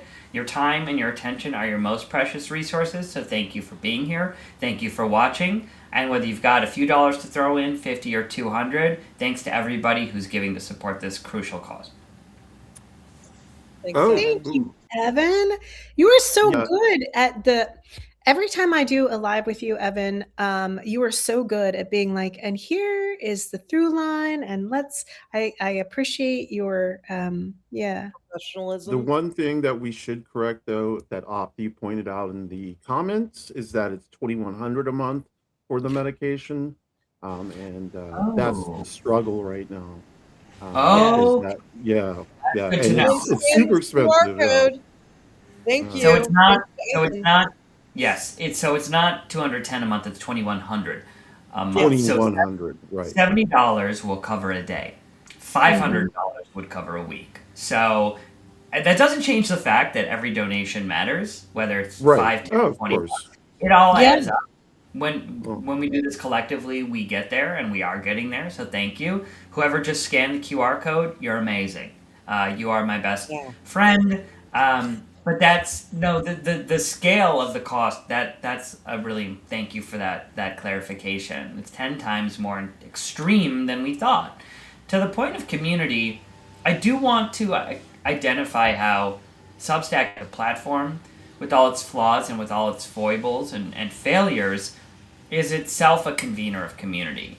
That none of us would know each other, none of us would be here, none of us would have discovered each other's writing, each other's content, each other's creativity, were it not for Substack. And there's something that I've not as a creator but as a consumer, I've really been drawn to the Substack subscriber chat. And some of us use them, some of us participate in others, but the subscriber chat is this low-key hub of community. And what's fascinating is that Substack as a platform, as a business, didn't even fully understand what they were offering, what they were allowing when they rolled this out. They thought it was kind of going to be one direction, creators sending stuff out, maybe getting a little feedback with their subscribers, but what has happened is subscribers themselves have formed a community that is generative, that is in some ways, pretty distinct from what the creator themselves are actually doing. And so people will tune into, and if you're watching this, you probably experienced it firsthand. You will go into a subscriber chat, maybe multiple on a daily basis, because you care about the other subscribers in that chat. Those people, those personalities, their lives, the way that they relate to the content, all matters as much, if not more, than the content itself. And so I just want to tip my hat to Substack for accidentally creating this vibrant vehicle for community, which is really quite beautiful. And it's also to hammer home the point that COVID or not, a lot of people, maybe they live in rural areas where there aren't that many people around them. Maybe they work from home and they've got a bunch of kids and it's hard for them to get out of the house. Maybe they are disabled, differently abled. There are a whole host of reasons why being able to connect to other people, from the comfort of my kitchen, is still really important and is going to continue to be really important. So that ability to be a part of community and contribute and build community from wherever you are is I don't think we should I don't think we should forget how important that is, and I want to name that aspect of it too. Yeah, besides, Substack got me my current partner, so. Oh, really? Yeah. That's That's great. no small thing. I'm with Yanni Hamburger right now. Writing is its own Yanni? gift. That's so Yanni. cool. Great. I love Yanni. Yeah, he's hot. I love him too. Good. Very cool. That's beautiful. That is beautiful. I like the idea of connecting with somebody through through an app that is focused on writing and thinking. It's a really lovely way to connect. Yeah, that's awesome. Yanni's really cool. Mhm. Sorry about the dog. It's not my dog, so I guess I don't know why I'm apologizing. You know what? You know what it is.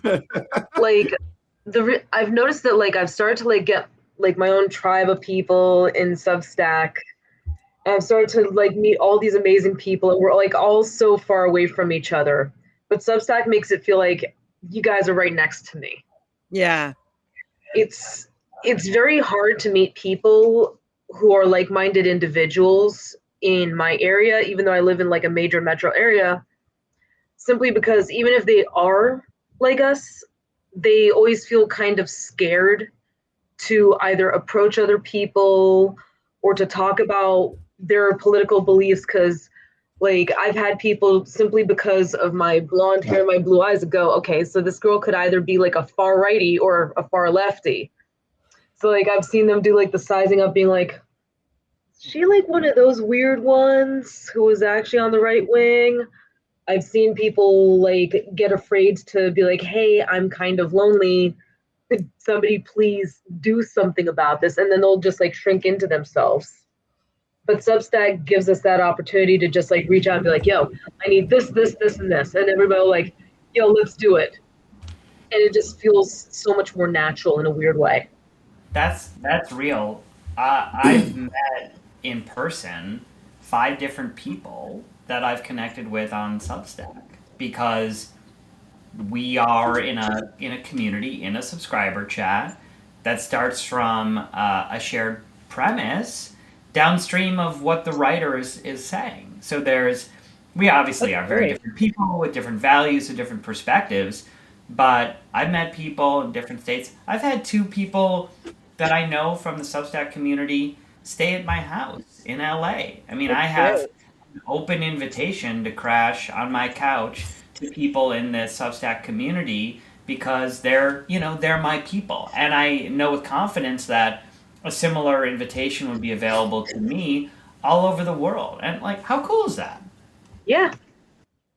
I've met so many people on social media that now that they've been my friends for 15 years and they live in the area. So, and we're pretty tight. And I keep building like new friendships of people that I've met in the DC, Baltimore area. So That's beautiful.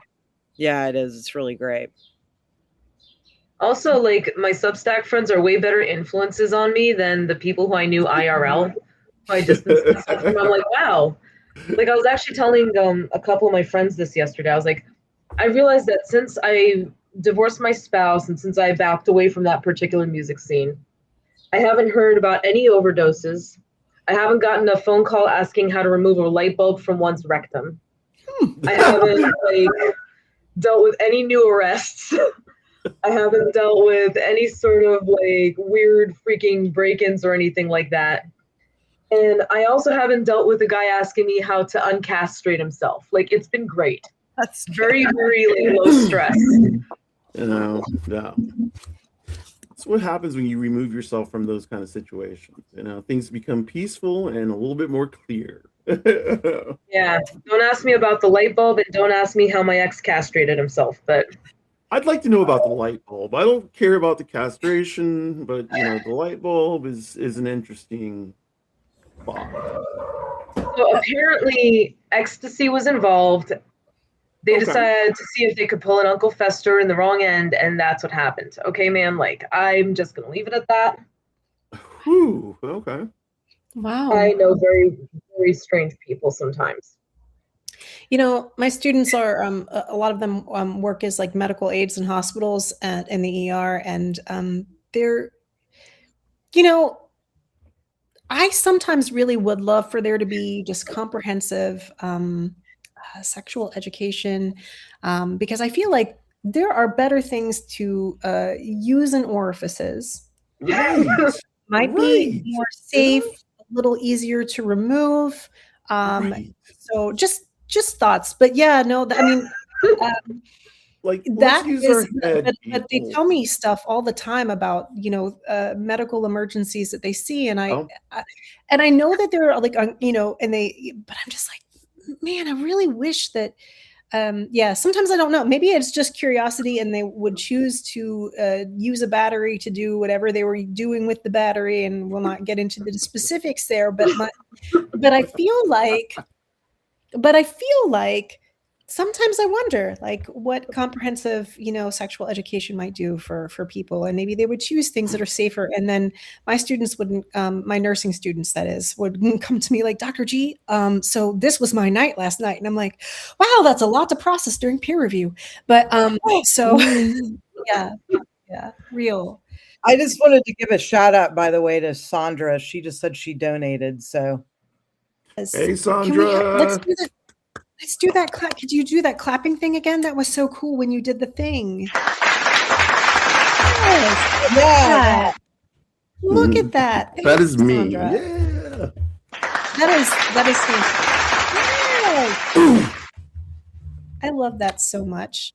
I'm usually not, in general, when I've heard people use sound effects, they don't use them artfully, and I feel like the clapping is lovely. I think the clapping is lovely, and it's just the right amount. It's just the right amount, What about canned laughter? No, Yeah, No. yeah, no. no, I can't, because then I you're hate forcing me canned to laughter. laugh, and then I want to laugh less. I know. It's like, no. Oh, Sandra said that the QR code made it easy. That's great. I'm glad to hear that. Good. Well, Good. Yeah, that's Good. so then giving a shout out to community, my husband Flightless Blurbs helped me do when I had the flyer ready, and he was like, well, how about a QR code? And I'm like, man, I don't know how to do that. And he's like, it's not that hard. This is how we do it in Canvas. So thank you, Flightless Blurbs. Yeah. So I'm sure he'll be glad to know. I'm sure he's on the chat, and he's patting himself on the back for helping me do that. Because I was like, I get to a certain point where I'm like, I can put hearts around this flyer, but how do I do the QR code? So I'm glad. Thank you, Sandra. those were nice. I like the shape of them. They were Thank you. I'm glad that very rad. I'm glad that Elizabeth and Wes liked the hearts, because I was like, is this too whimsical? But then I thought, you know what? Be yourself. So It's a sweet flyer. It is. Like, it's not a sweet, but like sweet. yeah. Yeah. I think that in times like this, we need some sweetness, Yes, we do. Yeah. Yes. Yeah. I And think, whimsical. and learning to trust sweetness, when it comes to us, Yes. I'm learning in my late 40s. I'm about to be 47.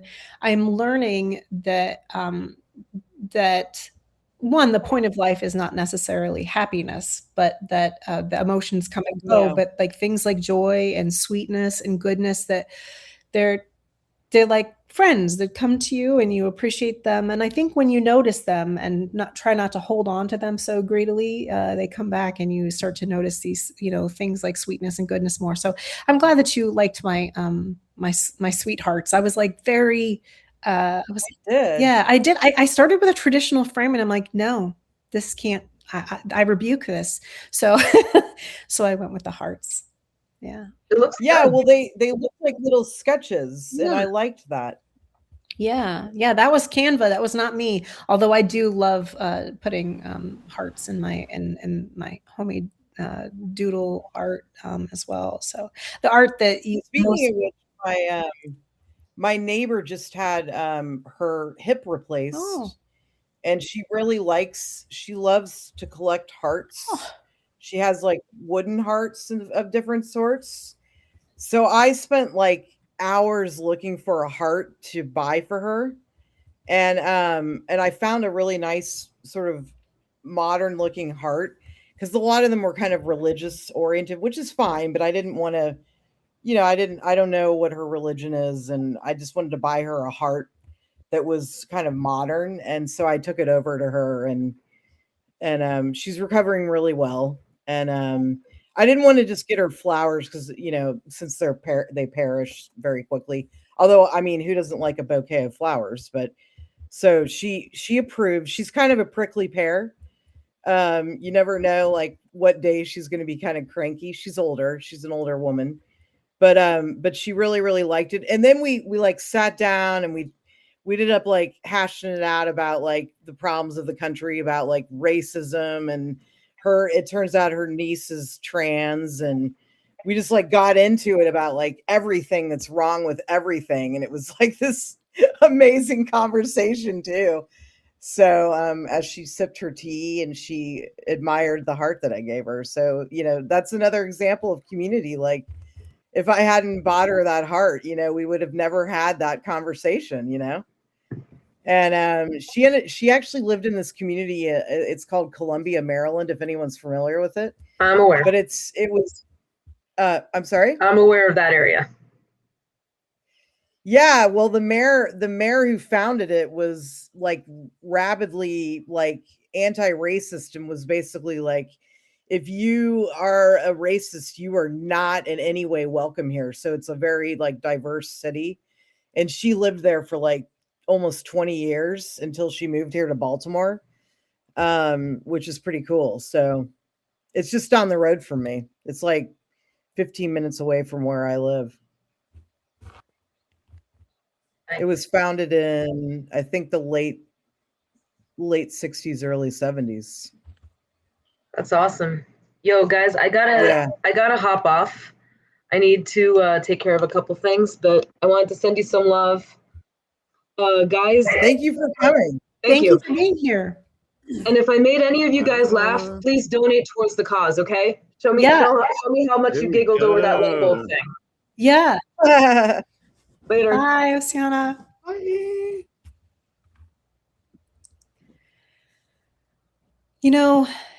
Talking about having conversations with community, I wanted to sort of piggyback off of that a little bit, Corinne.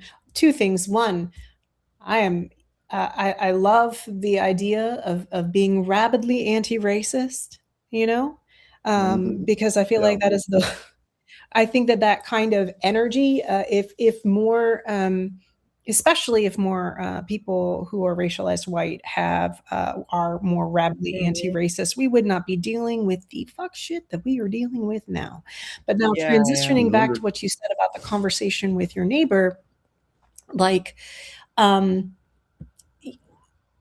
did you all know this, that when you engage in, ignore the sirens, but let's all send good vibes to whatever's happening out there. But so when you engage in conversation with somebody, especially if they're like sitting in front of you, where like you're like nervous system to nervous system, like there's proximity there. I mean, that isn't to say that it doesn't also happen in some conversations that happen like digitally, but your body chemistry changes. So even that conversation that you had with your neighbor is healing, which I think is really wonderful. Right. Yeah. Speaking of rabidly anti-racist people, today is John Brown's birthday. So I did not know that. Yeah. I don't know who John Brown is. I'm sorry. Oh my gosh, John Brown. John Brown is awesome. Awesome abolitionist. I grew up in Akron, Ohio, where John Brown home was. So like, he is a figure of pride in Akron, Ohio, where I was born, the rubber city. Also in Kansas. Huh? Also in Kansas. Yeah. So dude got around a lot, and he at a time when I mean, he lived the walk. Also, I wanted to announce, this might not be an entirely artful segue, but Ellie Stern has also donated. Thank you so much. Thank you, Ellie, for donating. We appreciate you so much. Yeah. Let's just do the applause again.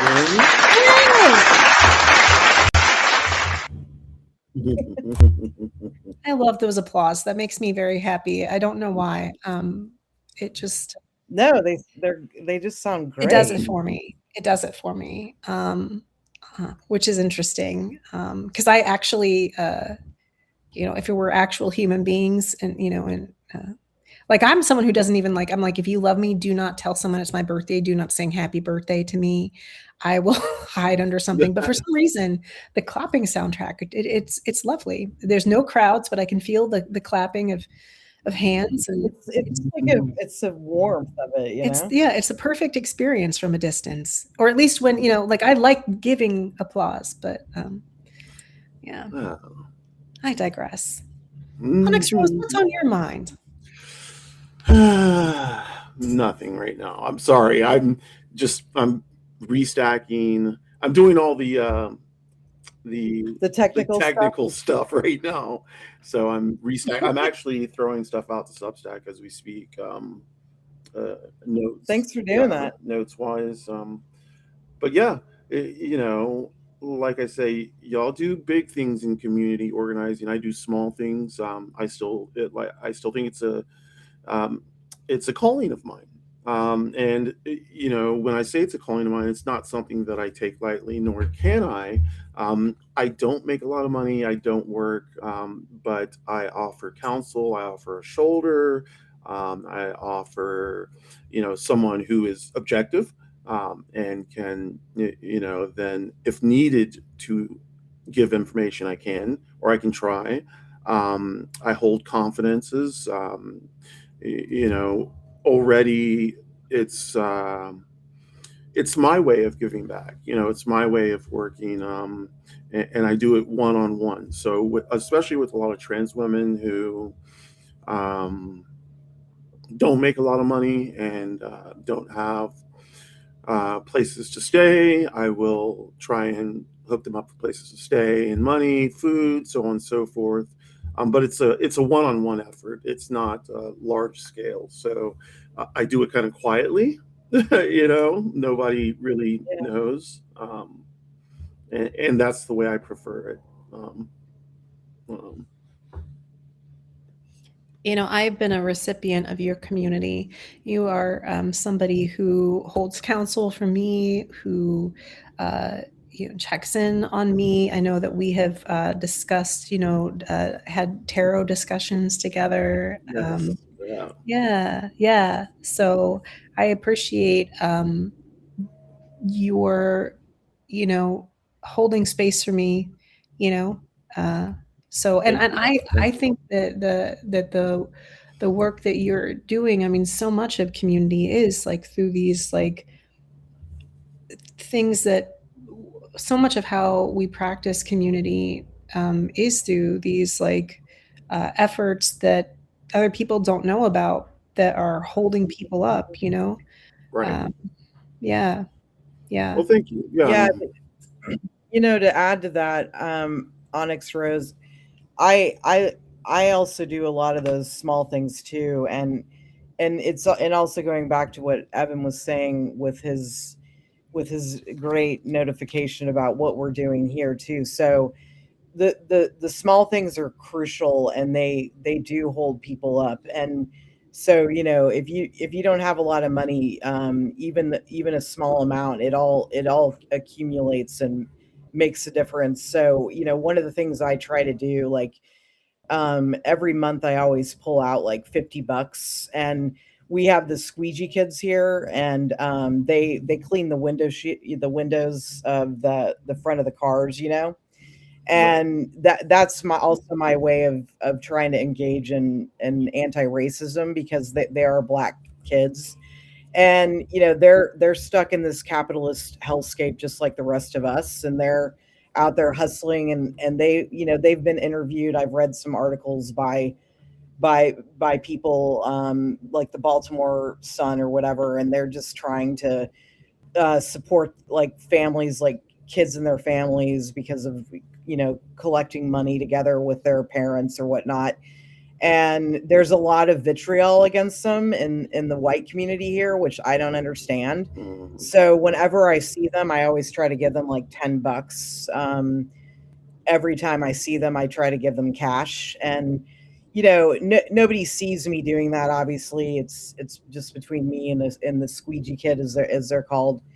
And then also, like, if there's a trans woman, especially a Black trans woman online, like, I always try to like toss, you know, like as much as money as I can. That's, you know, within what I can with my budget.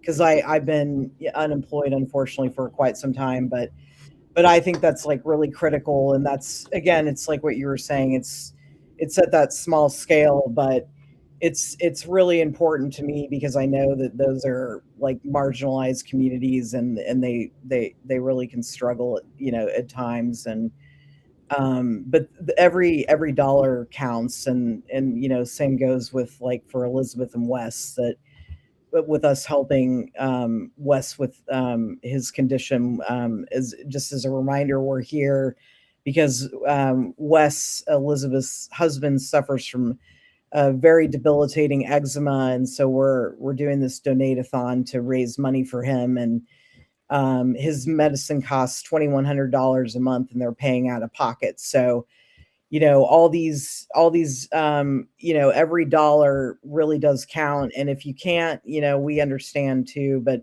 if you want to hit that restack, that really helps, bring in maybe some Yes. other listeners and so forth. So, and of course, as Evan said earlier, your time is what also counts. And so we really appreciate you coming and joining us, and we're talking about why community matters, and the positive experiences that we've had with community, whether it's digital or face to face.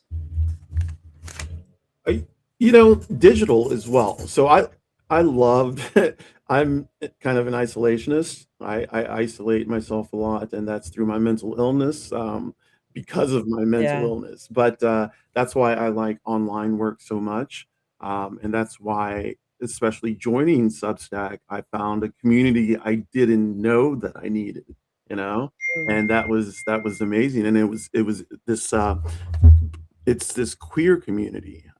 So now I have a community of queer writers and friends. I know well, except for you, Evan. I don't know you, but I know the other two through other people, and we've built quite.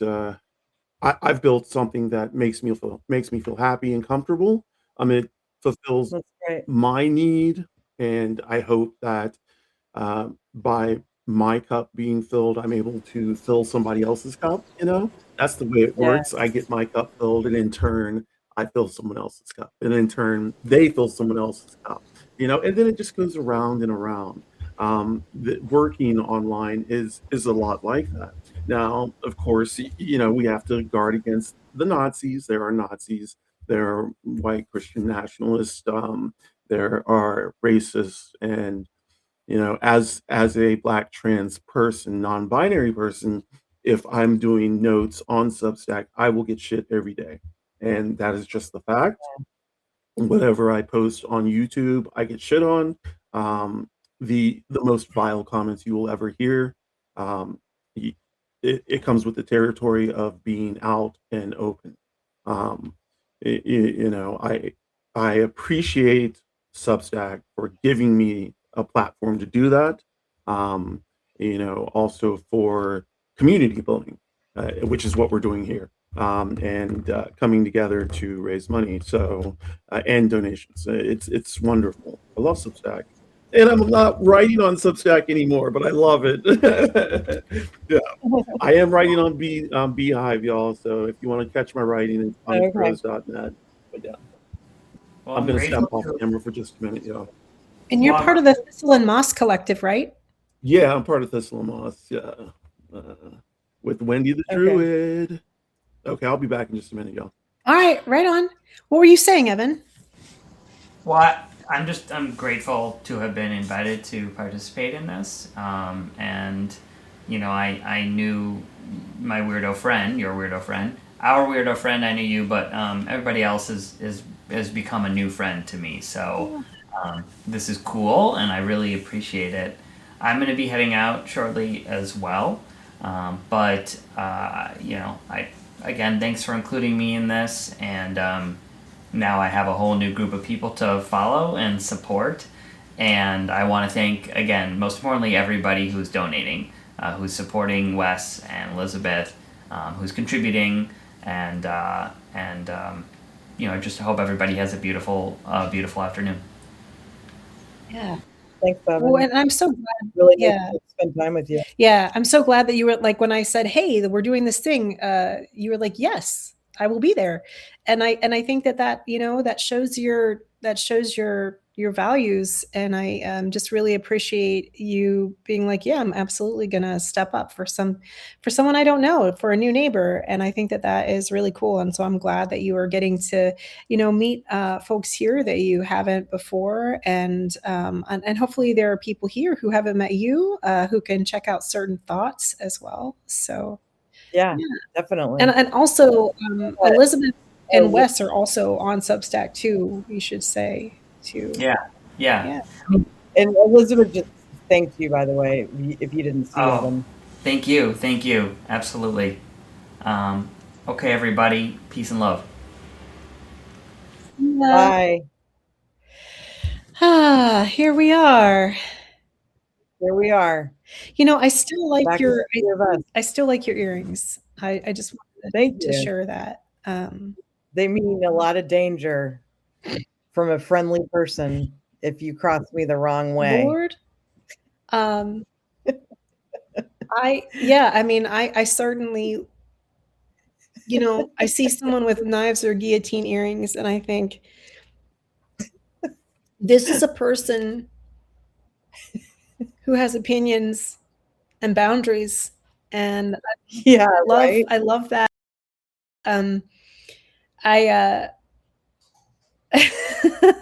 they are quite, they're very substantial, and I remarked on them yesterday that at first I was like, what am I looking at? And then I was like, oh, those are knives. Those are steak knives. I saw a pair of them, by the way, in Frostburg, Maryland. There's Frostburg University up there if you're familiar. Mm-mm. But it was in a bookstore, a really great independent bookstore, but they were like this big. Oh wow.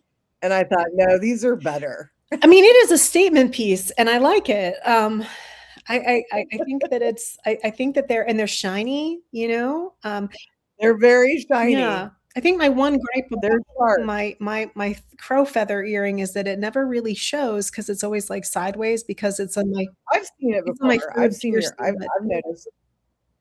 I like Thank it you. a lot. Thank you. I went to Etsy and I was like, this is gonna sound weird. Can I just buy one? Because they were in a set. And I'd at the time only had a free thing. I should have bought the darn set though, because I lost one. I don't know where I lost it. So I ended up buying a second. Elizabeth likes my knives. You want to replace your knives?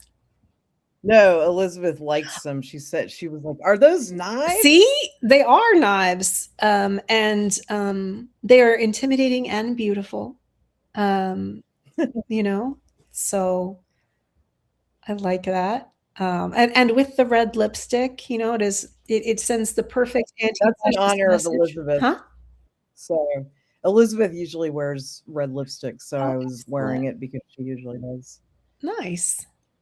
Yeah. Nice. I'm sorry she couldn't join us. I know that that she I know she really wanted to come, but Yeah. she was very under the weather. Yeah. The poor thing. Yeah.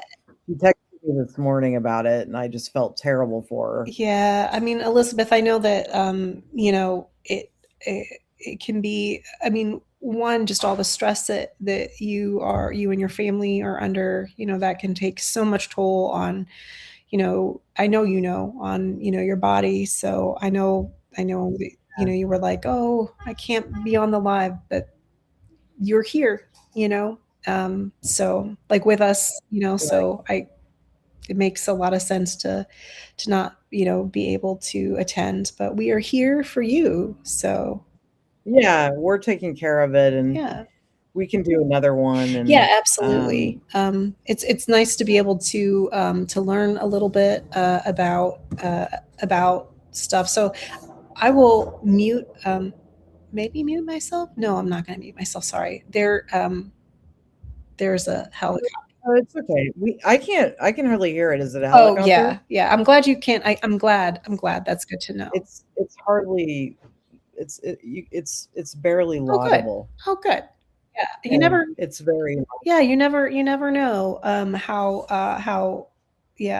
how loud things are. Well, I wanted to, just because I think the last time we did this, Evan was talking about like the donations and donation math. And so I appreciated the math part because this medication that our friend Wes needs is $2,100, so $2,100 a month. That is $70 a day. So even if you can contribute $5 or $10, you are getting him and Elizabeth a little bit closer to this medication that he needs consistent to have this medication consistently for it to be able to work. And Wes is unfortunately unable to get the discount for that medication. And so we're here to support Wes and Elizabeth, who has been,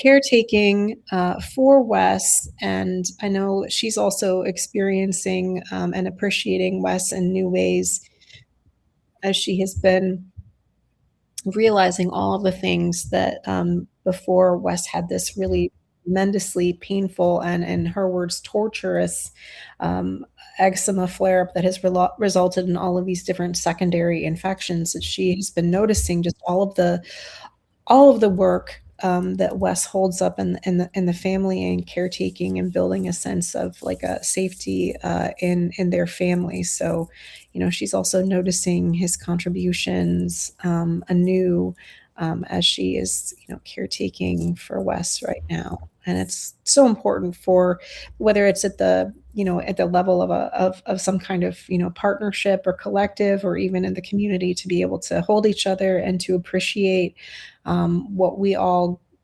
bring to each other, and sometimes we do appreciate that when there are lapses. I'm trying to think of the tidal waves, like going in and out, and you recognize the absence of someone's efforts when they're temporarily not there. Yeah. Well, I Right. mean, like I said, when I had my appendectomy, I mean, I was alone. So, I mean, my friend came, but my partner wasn't here. It sounds like Elizabeth might want to join us. So, Oh, I think I gave her the link. yeah. Tell her to click the link, and once she clicks the link, I'll pop her Let me make sure that she into. has it. She might come in off camera, which is fine. Yeah. Yeah, that's It's not fine. a problem Oh, at yeah, all. yeah. Let me see. I think I sent it to her. I can send it to her again if she needs it again.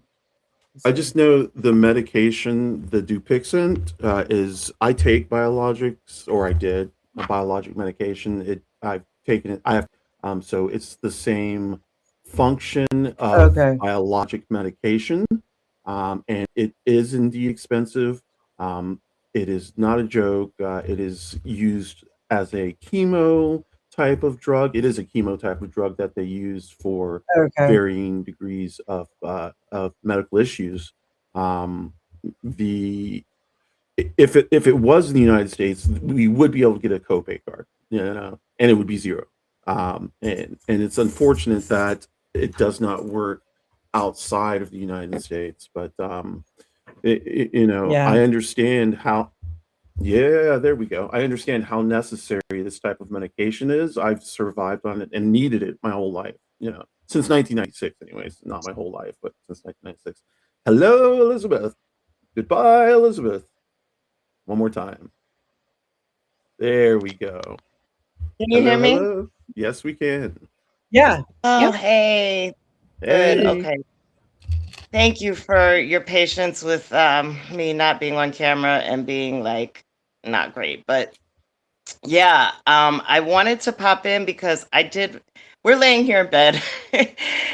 Hi, we're laying here in bed. Wes is next to me. We got the two dogs are here, and we're a hot mess, a hot, sweaty, nauseous, disastrous mess. But I wanted to, when Dr. GPAT, when you started to talk about, like the role of a caretaker, and how when you are forced to take on that role, you really realize what Mhm.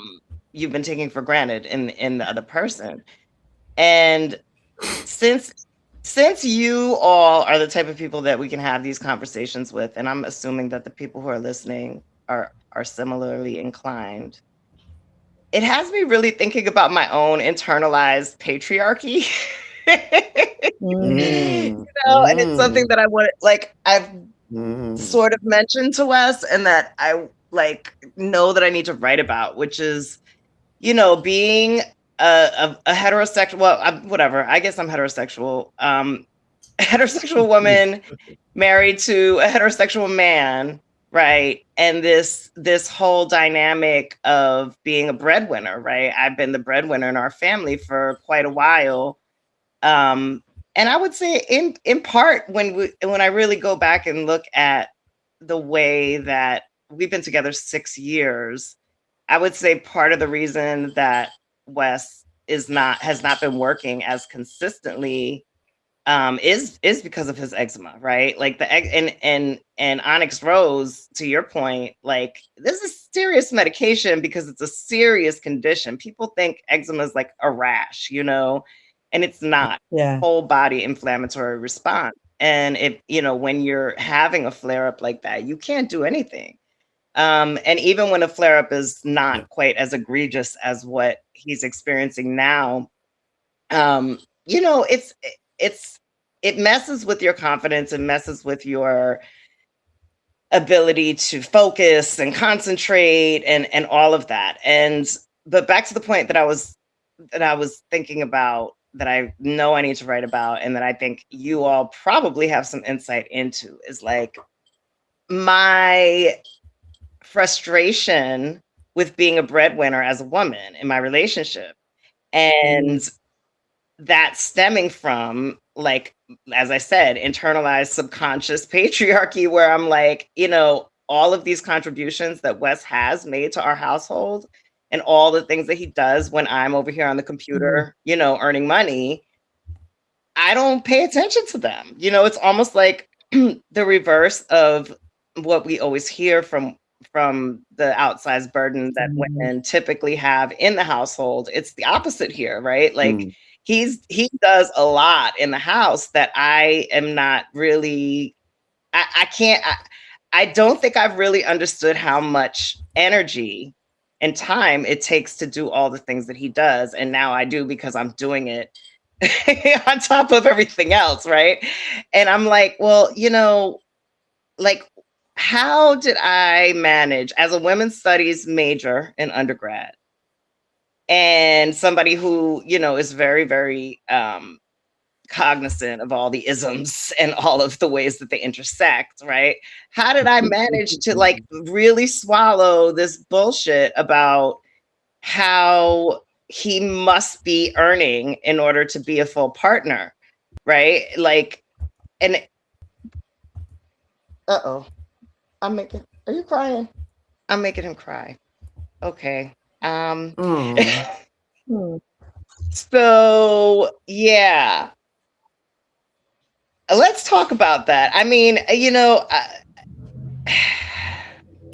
Can I it's talk about that? please talk about I'd like to. If We love you, possible. Wes. Okay. I want to say something about this, is because, first of all, when I was transitioning, before I transitioned, I was a guy. And I was in this position where my partner made more money than I. And so I did everything at home. And my partner did everything in terms of making the money. So we had that type of relationship. Now, now that I've transitioned, it's kind of the same way. She still makes more money than I do, but I do everything around the house. So when something happens that disrupts the nature or the way we live, each one of us can feel it, and it's mainly not on her part. Like when I go down, and then things need to be done. It's this interesting thing that I guess not from patriarchy standpoint for me, but for Egg, is, I guess I'm talking for her and I shouldn't. So let me drop off that part.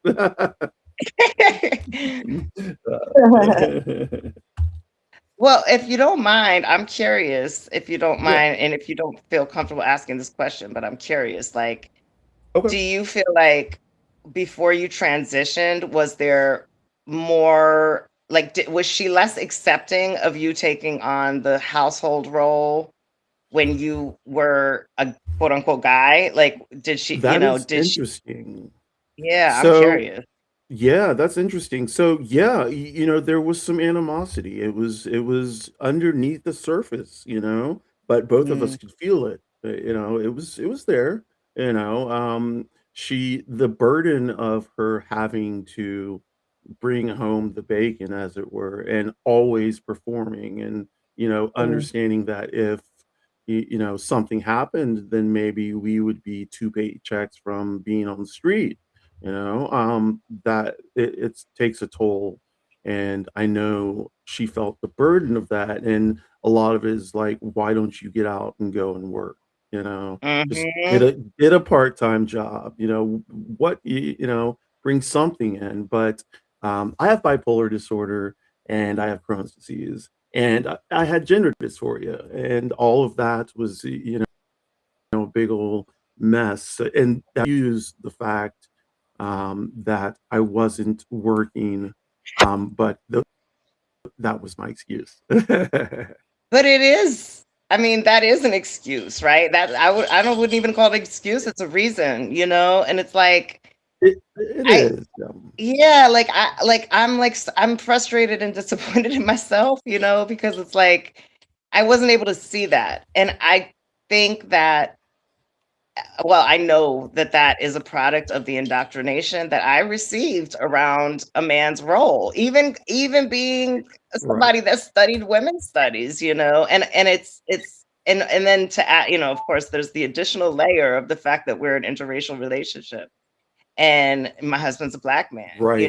and I received a lot of my training, quote unquote, about Right. what a man should do from the Black community, right? And from like the idea that a Black man, there's so many stigmas around Black men not working that we've discussed, and That we're both well uh, aware of. And yeah, and then there's like stigmas around so interracial couples where a white woman is earning and a Black man is not earning, right? mm, That's a whole trope. That's a you were whole trope in and hitting of itself. mm. you were hitting everything. You were This hitting is why I'm telling you everything I gotta because write this is this. something me and Egg went through.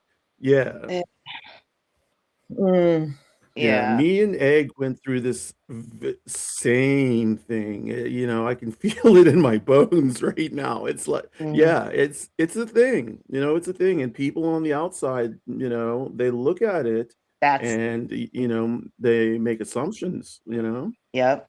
And that's the It's thing. uh, And like it's a people on thing. the Yeah. outside and like all of the shame and all of the, like we've had these conversations for years, right? And just between us and maybe like one or two close friends that I'll confide in. Hey, Deidre. And I think that I would Hey. have been a lot more empathetic. Actually, Krin, I was complaining to Krin not a couple weeks ago, right? I was like texting Krin, like, oh, he's still laying in the bed and blah blah blah. And in reality, like I wasn't really fully recognizing what he was going through in a way that I think I would have for a woman. And I'm like, Mhm. wow, I suck.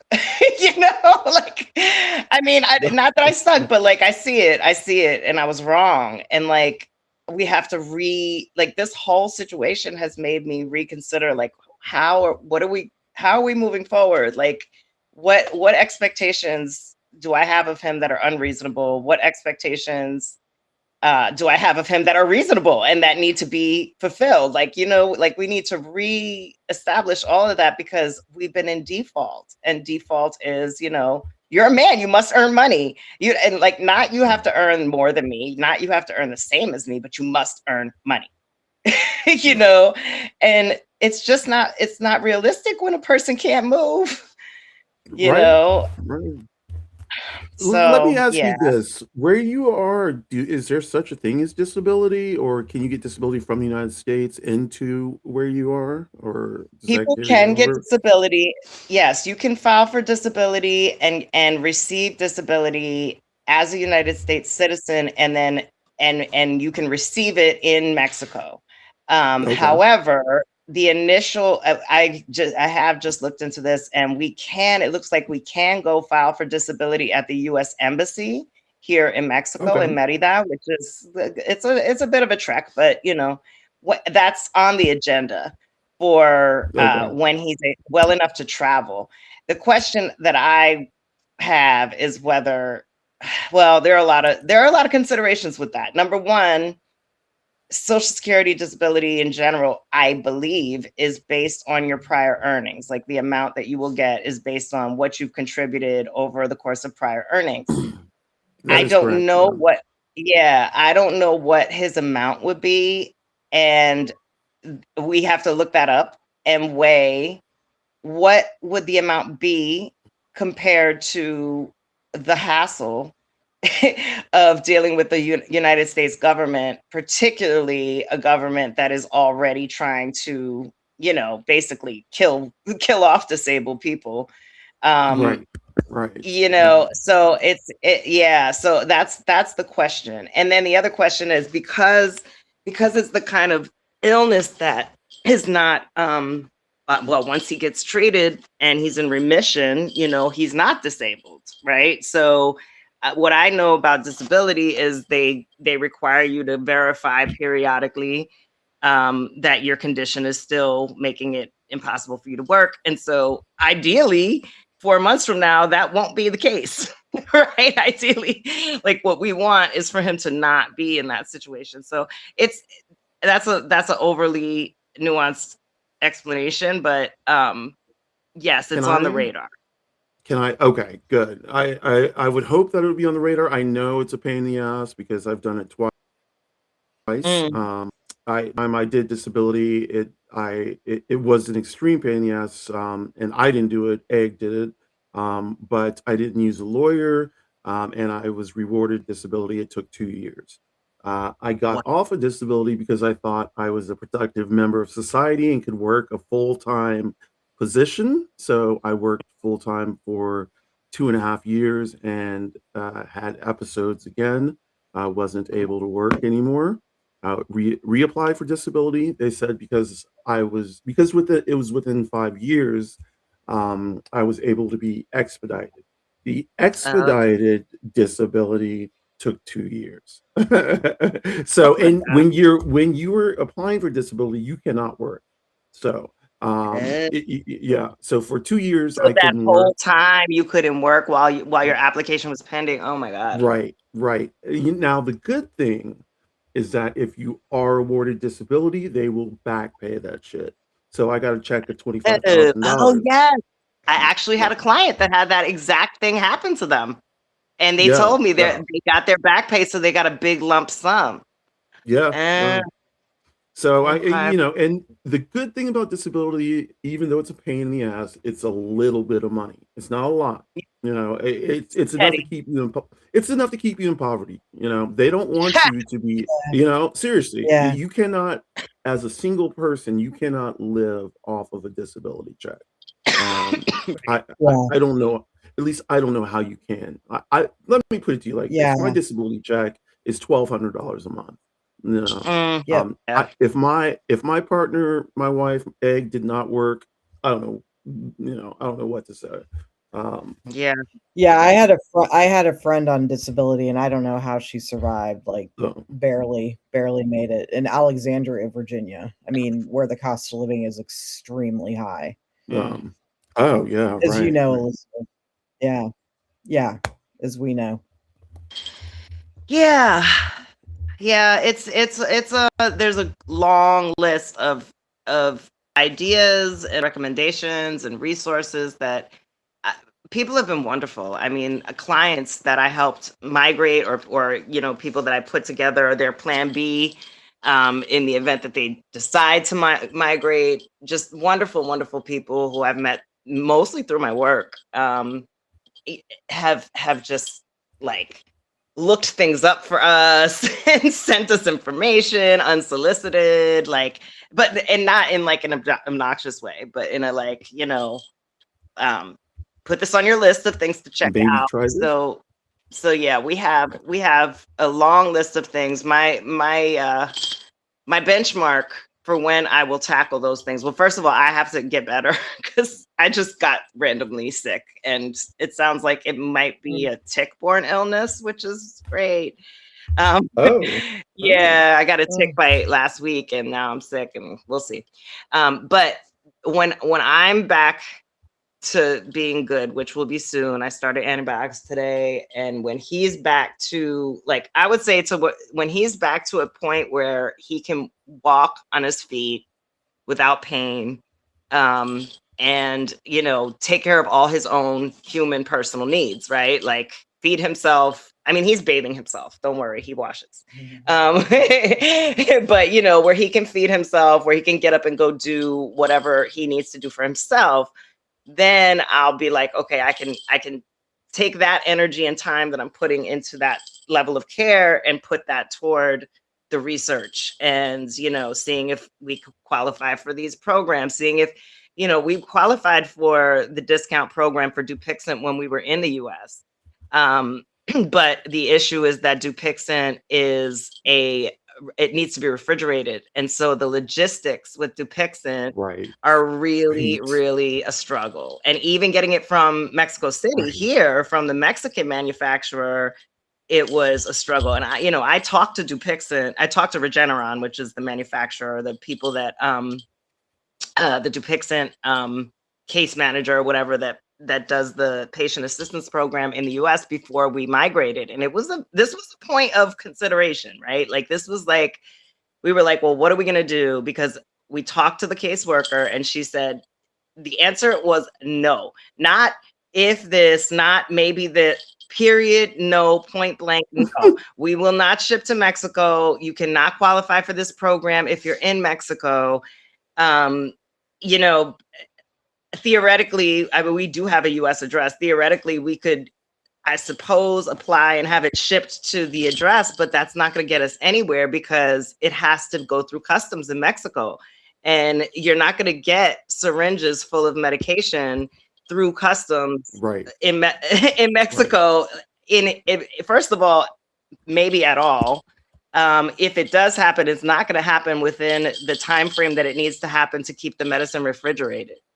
So it's just it's really a logistics issue when it comes to the US program. And then the Mexican program is not anywhere near as generous as the US program, but the doctor is going to help communicate with the Mexican manufacturer and try to make like a special case for him.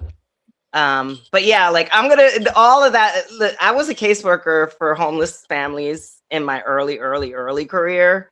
So, and then I was an environmental conservation activist in all of my later career. So like bothering people to get things done is a skill set I possess. I just need to have the time and energy to do it, And it may be me flying to Mexico City and showing up at Sanofi headquarters over there. Actually, they're a French company, but the Mexican manufacturer is in Mexico City. And, if I have to show up on their doorstep in a suit and, be like, hey, like, we need this. Or if I have to, put some manufacturer on blast in the press, I don't know. I don't know what it's going to take, but whatever it's going to take, obviously it has to be done. And we were, again, like all of that training and indoctrination that we receive about not asking for help, not needing help, not being vulnerable, all of that just had both of us in this like holding pattern. Like, well, hopefully like something's going to come through and I'm going to have a ton of money that pops in and I will just go buy it. And it didn't happen. And it might not happen for a while because people are struggling, and people who thought they wanted to emigrate before are now hesitating because, wars are being started and, all of that. And there could be a point where the US closes its borders and thereby closing my business, right? So yeah, it's shitty times for a lot of people, and we're just, a couple of people that are getting caught in this horrible shitty timeness. So Yeah. Elizabeth, when you said, I remember when you first shared your blog about I won't let pride kill my husband, and you wrote a sentence in there, and you said, that you were afraid to share the blog because you were afraid of experiencing rejection and asking for help. And as somebody who has, and I also remember you saying that both you and Wes had, you just had each other, and that you both knew what it was like to, come up, alone. Like you had yourself, and that was it. There was no safety net. And I felt that in such a big way. And I know that you and I had never met, but I was like, when you said the thing about the fear of rejection and asking for help, as somebody who, experiences like the stress of being like, if I trip, if I mess up, if I fall ill, like that is it. Like I've got nothing under me, and I felt the urgency, and I, and also to like loop back to what you were saying about like gender dynamics and care and wage, who's like earning a paid wage, I think about the situation that my husband and I are in. So we got ran out of our house, and he had to, he was a caseworker for HIV positive clients. And before that, he worked with homeless coalitions in Cincinnati, Ohio. Excellent caseworker.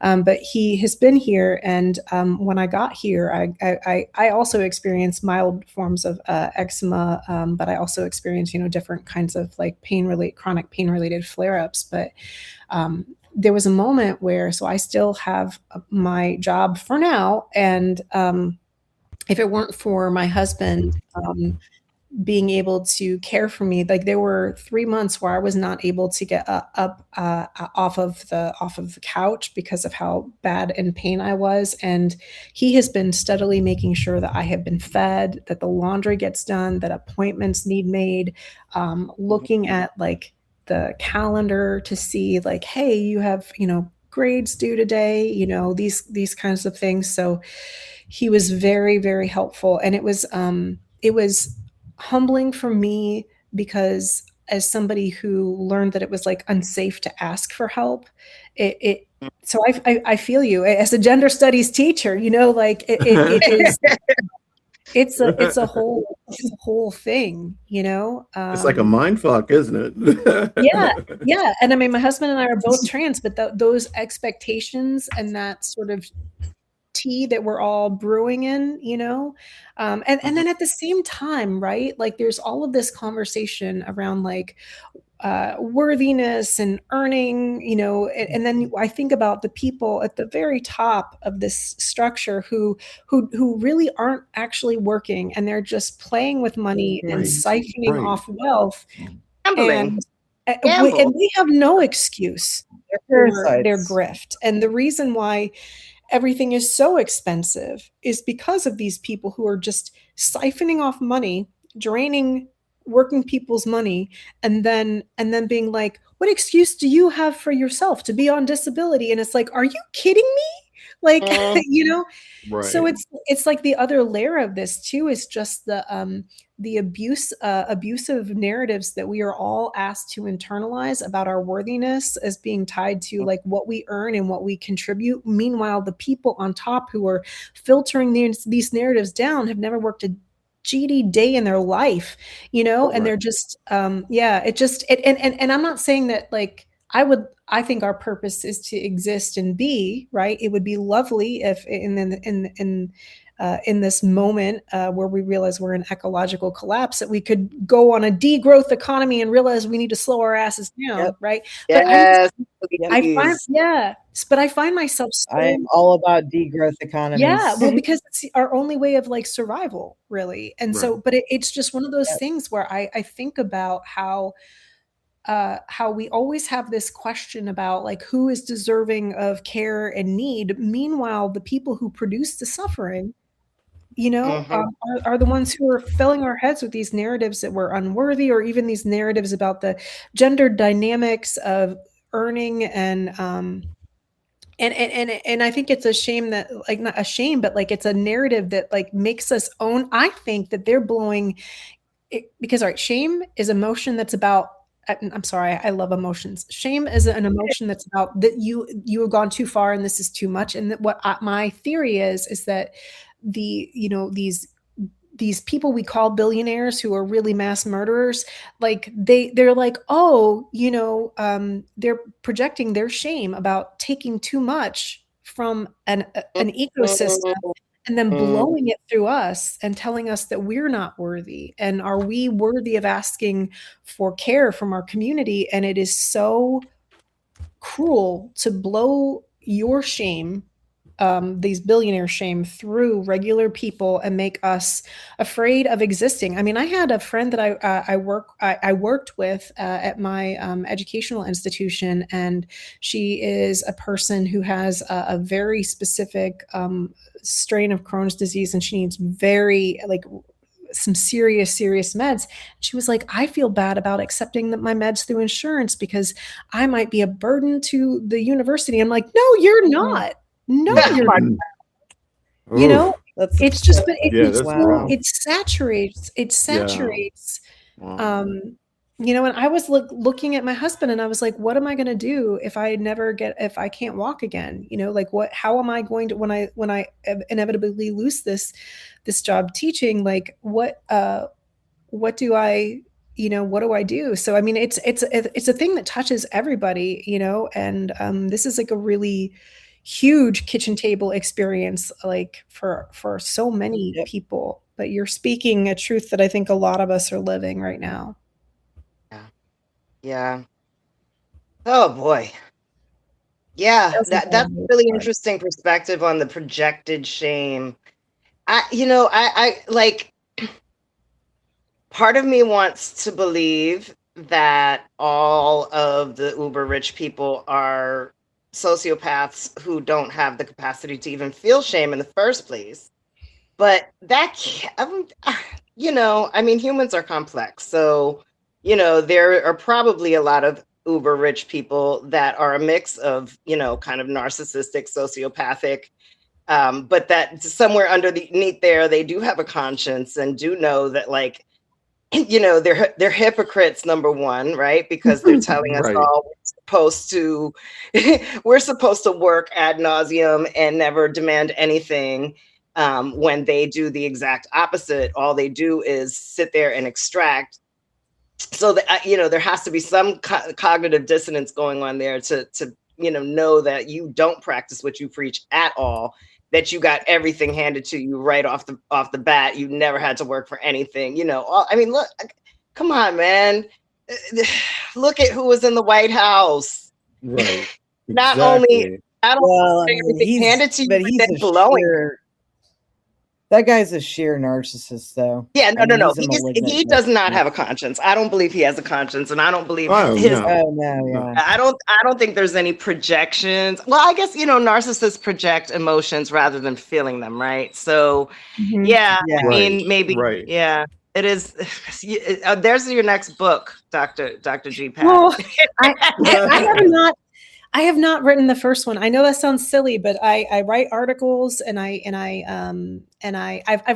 wanted to, but I always convince myself that I don't have the juice to write a book, and which is a lie, I tell myself. So maybe someday I will pick Corinne's brain about how one wades through the thicket of book writing. But I think Corinne just discovered a new consulting practice. Yeah.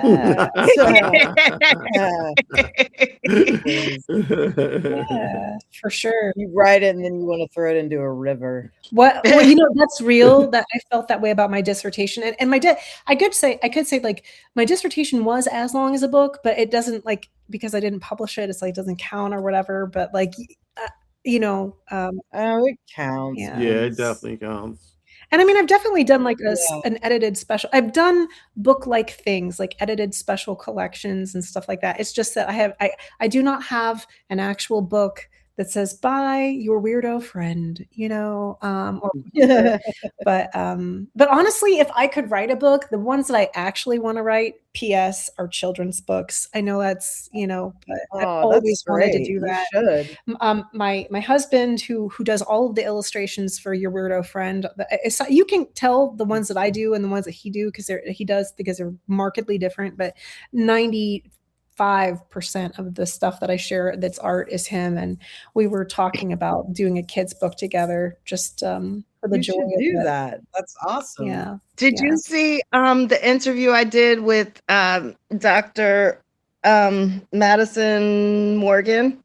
No. Yeah, she's a children's book author who you need to watch that because Yeah. the story's not that dissimilar in the sense that, well, she is a children's book author. She wrote all of these kids' books about the isms and about consent. Talk about timely. And she migrated from, the reason I brought her on The Conscientious Immigrant is because she migrated from the US to Uruguay, where, Uruguay has a very strong queer community of like people from the United States, Canada, Europe, but also, there, and very progressive politics. But nevertheless, Dr. Madison got this job at an American school in Uruguay, and a handful of right-wing, moms for liberty people. And she had already experienced this in the US, right? But in Uruguay, they basically got her fired within 72 hours of her starting the job because she started her course reading one of her books to the children. And she was hired specifically for this expertise that she brought. Right. It was the administration and the board were all on board with what she was teaching.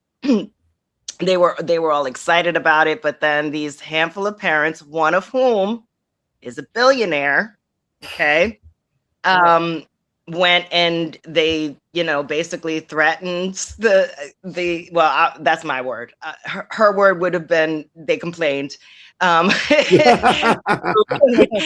the board of directors. And then when they didn't get what they wanted from the board of directors, when the board tried to have her back, they went to the US Embassy to complain that this school was allowing, woke teaching or whatever. So she got fired. So I brought her on and we had a great conversation. She's wonderful. She's so sweet. But you should talk to her, watch that interview and reach out to her because she is like trying to get her footing now, obviously. But she said another back to the point of community, she said she's been very much embraced and supported by the LGBTQ community in Uruguay since this happened. People yanked their kids out the school, wrote letters to the school, have been helping her with, I hope they're helping her with donations, because she needs a job now. But yeah. Maybe that's our next donate. Let me tap in. I'm looking at Uruguay right now and they've got some nice stuff. I don't know. I might have, just in case I have to flee. I'm sorry. That's what I was thinking. I mean, listen, the only thing I would say, and this is something for you to talk to her about, because Uruguay is very, very, very homogeneously white. It's, damn it. Yeah. And that's what I put in the search. Is it safe for a Black trans person? And they're saying, well, there may be some challenges regarding race. Yes. Yeah. But Dr. Madison's also a Black woman. So it would be worth talking to her and asking her what her experience is like, Right. It's hard. I mean, Onyx Rose, it's very hard when I've talked to clients that are in your, with your identities, there's no perfect place. I end up usually being like, well, Mexico, I love Mexico so much because what I love about certain parts of Mexico is it's very much live and let live. It's like people mind their business.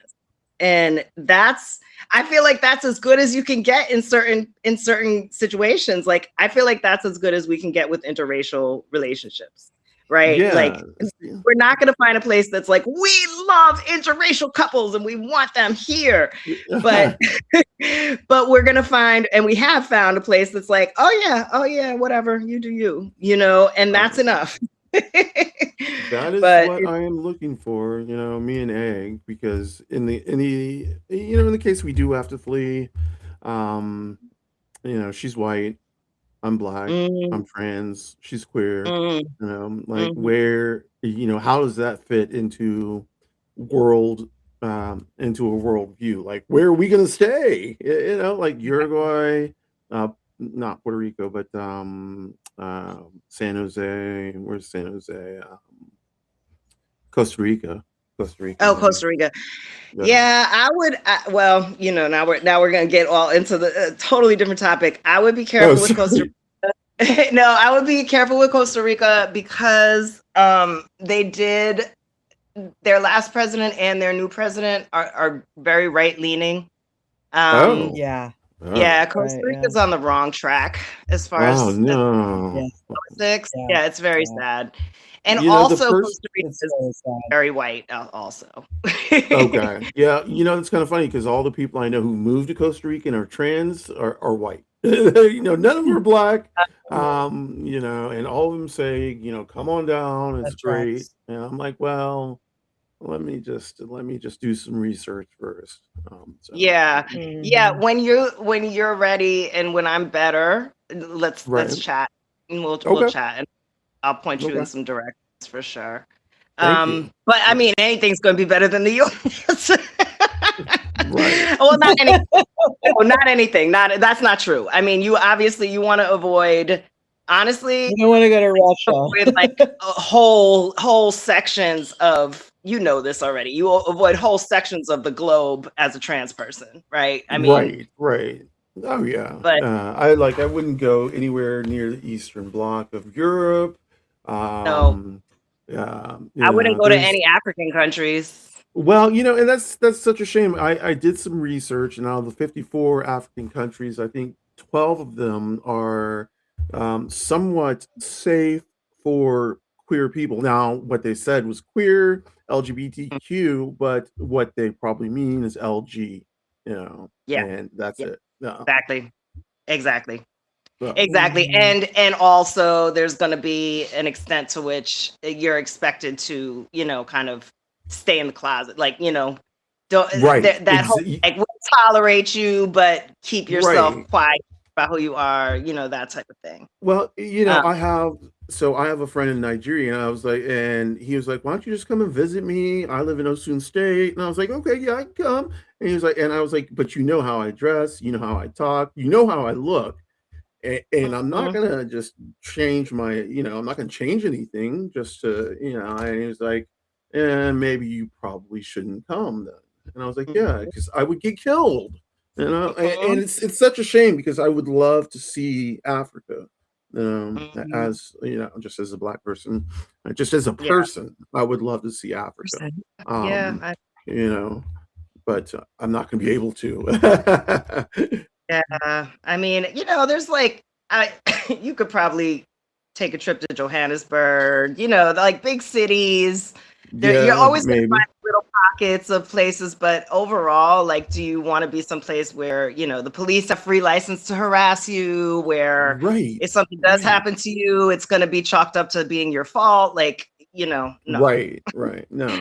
And that's, unfortunately, that's, I kind of think about Mexico like that, in certain places, I should say. Yeah, I guess it probably depends. It probably depends on where.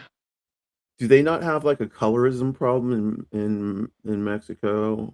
Or, I know that do they have a colorism problem? Yes.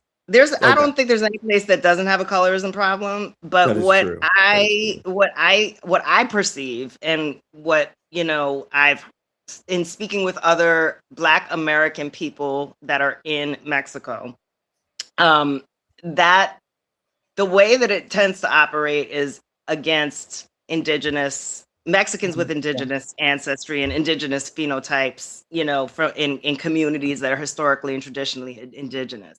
That's who tends to get most of the, you know, the racist persecution. Yeah. But at the same time, there are Afro-Mexicans. I've never met an Afro-Mexican here. You know, that's how small the population of Afro-Mexicans are. But when you talk to Black Americans from the US who have moved here, they will tell you basically they just get treated like any other American. You know, like it's more, you're classified more as, you know, a gringo. Right. Okay. Yeah, which is it's funny. And this is all like class is a big part of this. Economic class is a big right? Because the purchasing power that people from the United States bring to Mexico tends to be inflated several times over from what the average Mexican person earns, you know, and has. So, you know, there's an extent to which it's just kind of like, y'all are all Americans, and so we treat you like you have money, you know, like, but at the same time, I've also spoken to Black and particularly Black women that have moved to Mexico and have been living here for a while, and they've found themselves to be very, very much embraced by like communities that are mixed or, you know, with people that are with indigenous ancestry. Like there's a warmth to the culture of Mexico, right? That precedes and has managed to infiltrate the colonial influence that I think a lot of Black Americans find themselves, you know, sort of gravitating toward or feeling welcomed.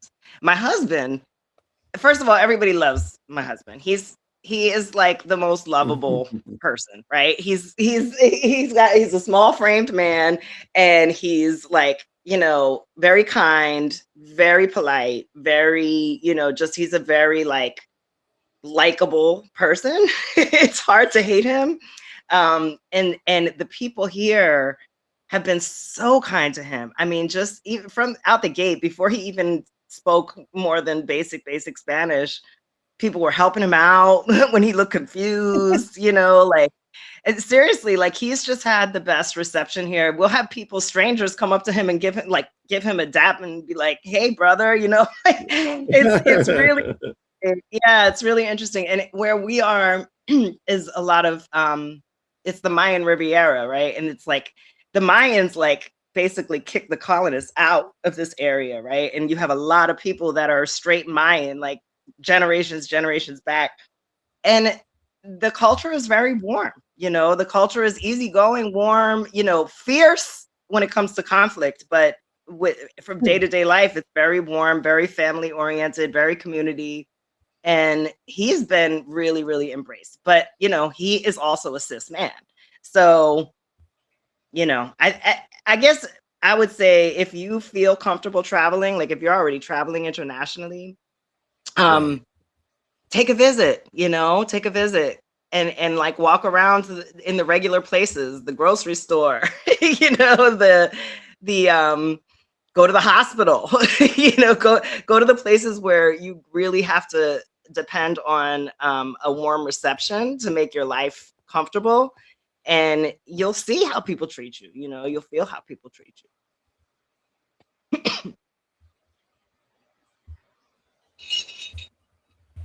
Well, we have just a couple more minutes left. I want to thank everybody who's joined us. We have about, I think, what, 73 people here, I believe.